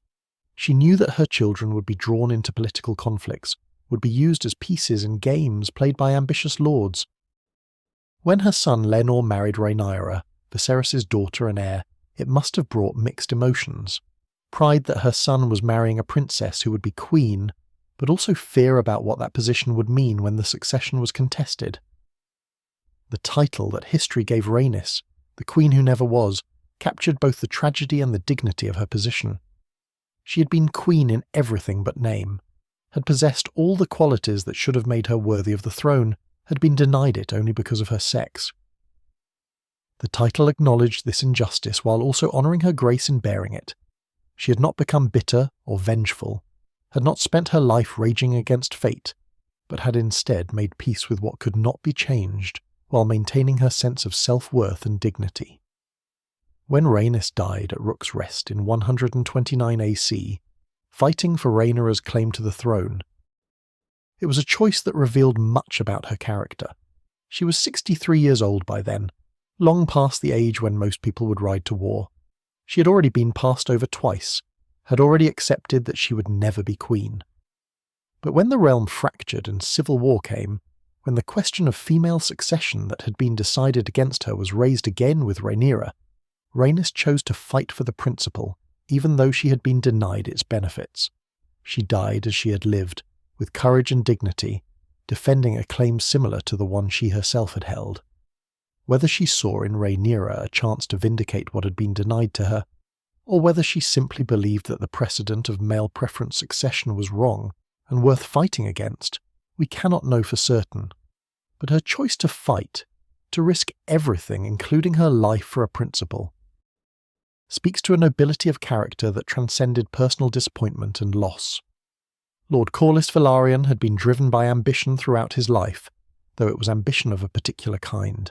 He had made himself one of the wealthiest and most powerful men in Westeros through his own efforts, through legendary voyages and shrewd investments, and sheer brilliance in matters of trade and finance. He had not inherited his position or his wealth, but had created them, and this gave him a confidence and pride that coloured everything he did. His campaign for Rhaenys' claim at the Great Council had been passionate and tireless. He genuinely believed that his wife had the stronger claim, that proximity of blood should matter more than sex, that capability should be valued over custom. But he also understood what Rhaenys' succession would mean for House Velaryon. His children would be in line for the throne. His house would rise to a position of preeminence it had never quite achieved despite its ancient Valyrian heritage and its long alliance with the Targaryens. The defeat at the Great Council must have been crushing for Corlys. He had campaigned vigorously, had used all his wealth and influence, had made the strongest arguments he could conceive, and he had lost decisively, overwhelmingly, in a way that left no room for hope that a different approach might have succeeded. The Lords had spoken, and they had rejected everything he had argued for. It was a rare experience of failure for a man who had succeeded at almost everything he had attempted. Yet Corlys, like his wife, accepted the decision with outward grace. He swore loyalty to Viserys when Viserys became king. He continued to serve as master of ships, protecting the realm's interests on the narrow sea with the same skill and dedication he had always shown. He maintained his wealth and influence, ensuring that House Velaryon remained powerful even if it would not provide the next monarch. His acceptance of the Great Council's decision was pragmatic, a recognition that continuing to contest it would bring only ruin. But the ambition did not die. When Viserys named Rhaenyra as his heir, and then arranged her marriage to Laenor, Corlys must have seen it as a second chance, an opportunity to achieve through his son what had been denied through his wife. The Velaryon children would still be in line for the throne, would still carry his blood toward the crown. The disappointment of the Great Council could be overcome through patience and through alliance with the new heir. The personal cost of the Dance of the Dragons for Corlys was staggering. He lost his wife Rhaenys at Rook's Rest. His son Laenor died or disappeared under mysterious circumstances. His daughter Laena died in childbirth. His wealth was diminished by the costs of supporting Rhaenyra's war. His fleet was battered in countless battles. He survived the war and even continued to serve on the small council in its aftermath. But he was a diminished figure, a man who had outlived most of those he loved and seen much of what he had built destroyed. The Sea Snake's story is one of ambition and its costs, of striving for greatness and achieving it in some ways while failing in others. He had made himself fabulously wealthy, had established House Velaryon as one of the great powers of the realm, had married a princess and allied his house with the Targaryens, but his ultimate ambition, to see his blood on the Iron Throne, would never be fully realized. The throne passed to others, and House Velaryon's moment of potential supremacy slipped away into history. Prince Viserys Targaryen entered the Great Council as a young man of 24, caught between duty and discomfort with the whole proceeding. He had not asked to be the centre of this momentous decision. He had not campaigned for the crown or sought to displace his cousin. He had simply been born male, born to a father who had been named heir, and these accidents of birth had placed him in a position where the realm's future depended on choices he had not made and could not control. Viserys' temperament was ill-suited to the kind of political manoeuvring that the succession crisis demanded. He was peaceable, conciliatory, uncomfortable with conflict. He wanted people to be happy, wanted harmony and agreement rather than the tension and competition that characterized political life. These qualities would serve him well in some ways during his reign, allowing him to maintain the peace his grandfather had built. But they would also create problems, particularly when decisive action was needed and he could not bring himself to take it. The burden of being chosen by the Great Council, of having his claim validated by the overwhelming vote of the realm's lords, sat heavily on Viserys. He knew that Rhaenys had the stronger claim by blood, knew that he had been chosen primarily because he was male. This knowledge created a kind of guilt that would shadow his entire reign. He had not earned the throne through his own merits, but had received it because of custom and prejudice, because the realm preferred a less impressive man to a more capable woman. This guilt may help explain one of the most consequential decisions of Viserys' reign, his choice to name his daughter Rhaenyra as his heir despite the precedent that had been established in his favour. When he looked at Rhaenyra, he saw echoes of his cousin Rhaenys, saw a capable woman being potentially passed over simply because of her sex. And perhaps he wanted to make amends, to give his daughter what had been denied to Rhaenys, to suggest that the Great Council's decision had been wrong even though he had benefited from it. But this decision, well-meaning as it was, created the very chaos that the Great Council had been called to prevent. By naming Rhaenyra as heir, and then remarrying and having sons, Viserys created a situation where competing claims could both cite precedent and law. His daughter could claim that she'd been explicitly named as heir, and that lords had sworn oaths to her. His sons could claim that the precedent of male preference succession, established at the Great Council that had chosen Viserys himself, meant that they should inherit before their older sister. Viserys' inability or unwillingness to resolve this contradiction, to choose definitively between his daughter and his sons, was perhaps his greatest failure as a king. He loved Rhaenyra and felt she deserved to inherit, but he also loved his sons by allicent, and could not bring himself to explicitly disinherit them or declare them less worthy than their sister. He wanted everyone to be happy, wanted harmony between his children, wanted the problem to somehow resolve itself without him having to make hard choices that would hurt people he loved. This desire for harmony without conflict was understandable from a human perspective, but disastrous from a political one. By refusing to decisively settle the succession, by maintaining Rhaenyra as heir while also allowing factions to form around his sons, Viserys ensured that his death would trigger the very civil war that the Great Council had been meant to prevent. His kindness and his love for all his children, admirable qualities in a father, proved insufficient and even counterproductive in a king whose primary duty was to ensure stable succession. Viserys died in 129 AC, having ruled for 26 years.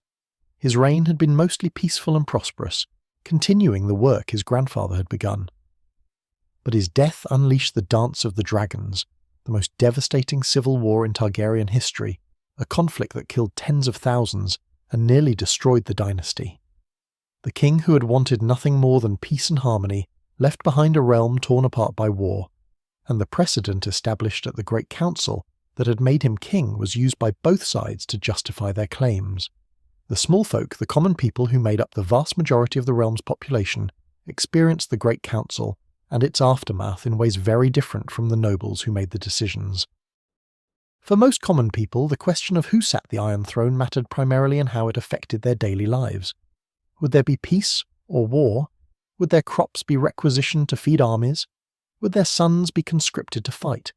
Would their villages be burned in conflicts between competing claimants? The Great Council itself was a spectacle that many small folk witnessed from a distance. Tens of thousands of common people gathered around Harrenhal during the proceedings, drawn by the largest assembly of nobility in living memory. Merchants came to sell their wares to the gathered lords.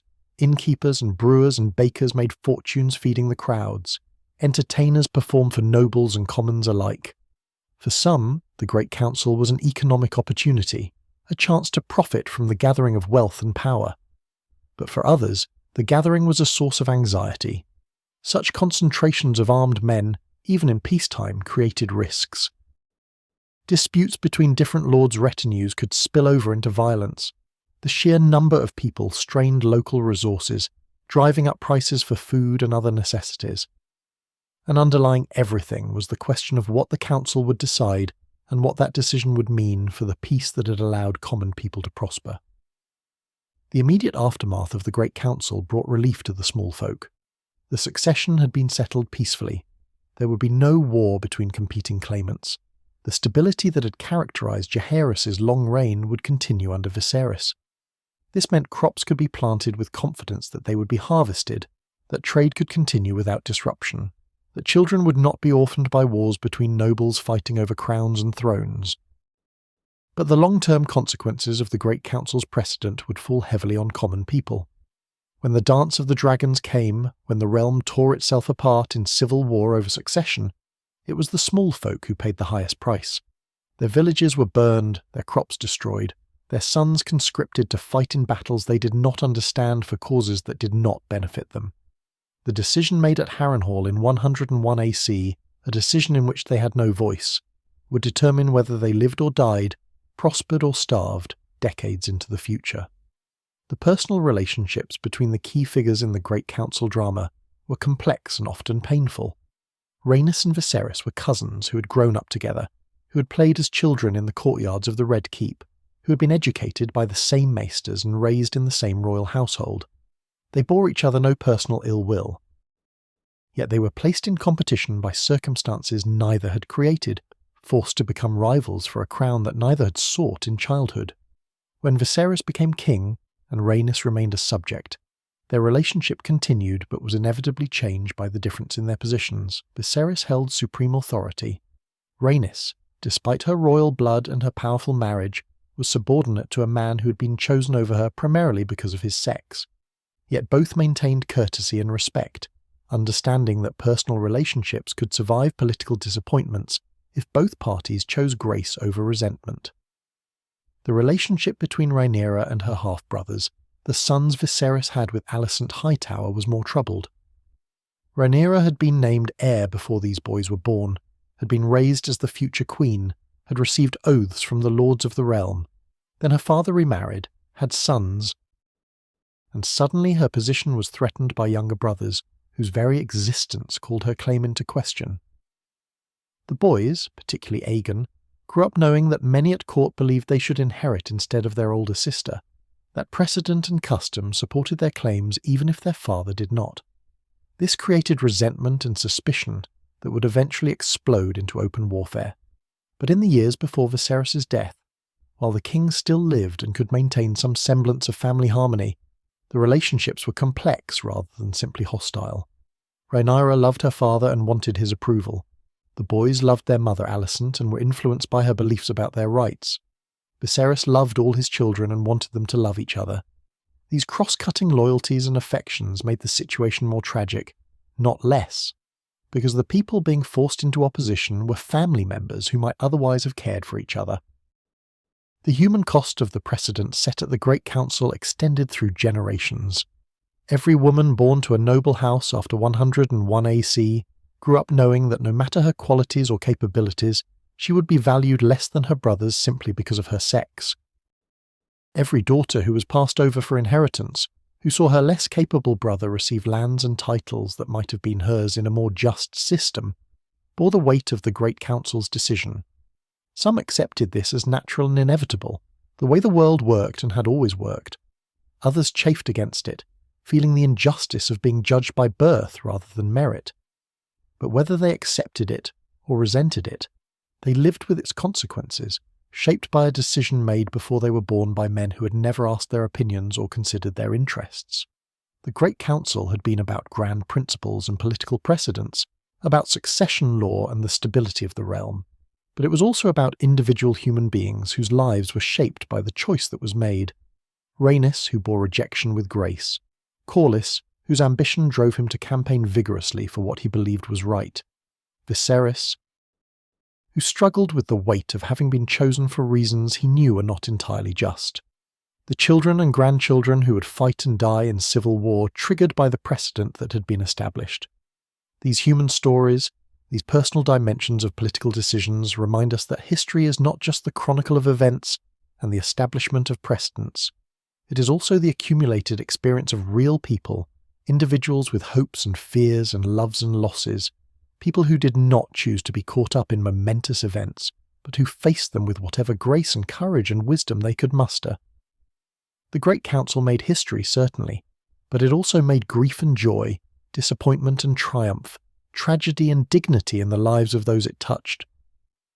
We've travelled together through this long exploration of the Great Council, through questions of succession and legitimacy, through debates about tradition and innovation, through the personal stories of those caught up in events larger than themselves.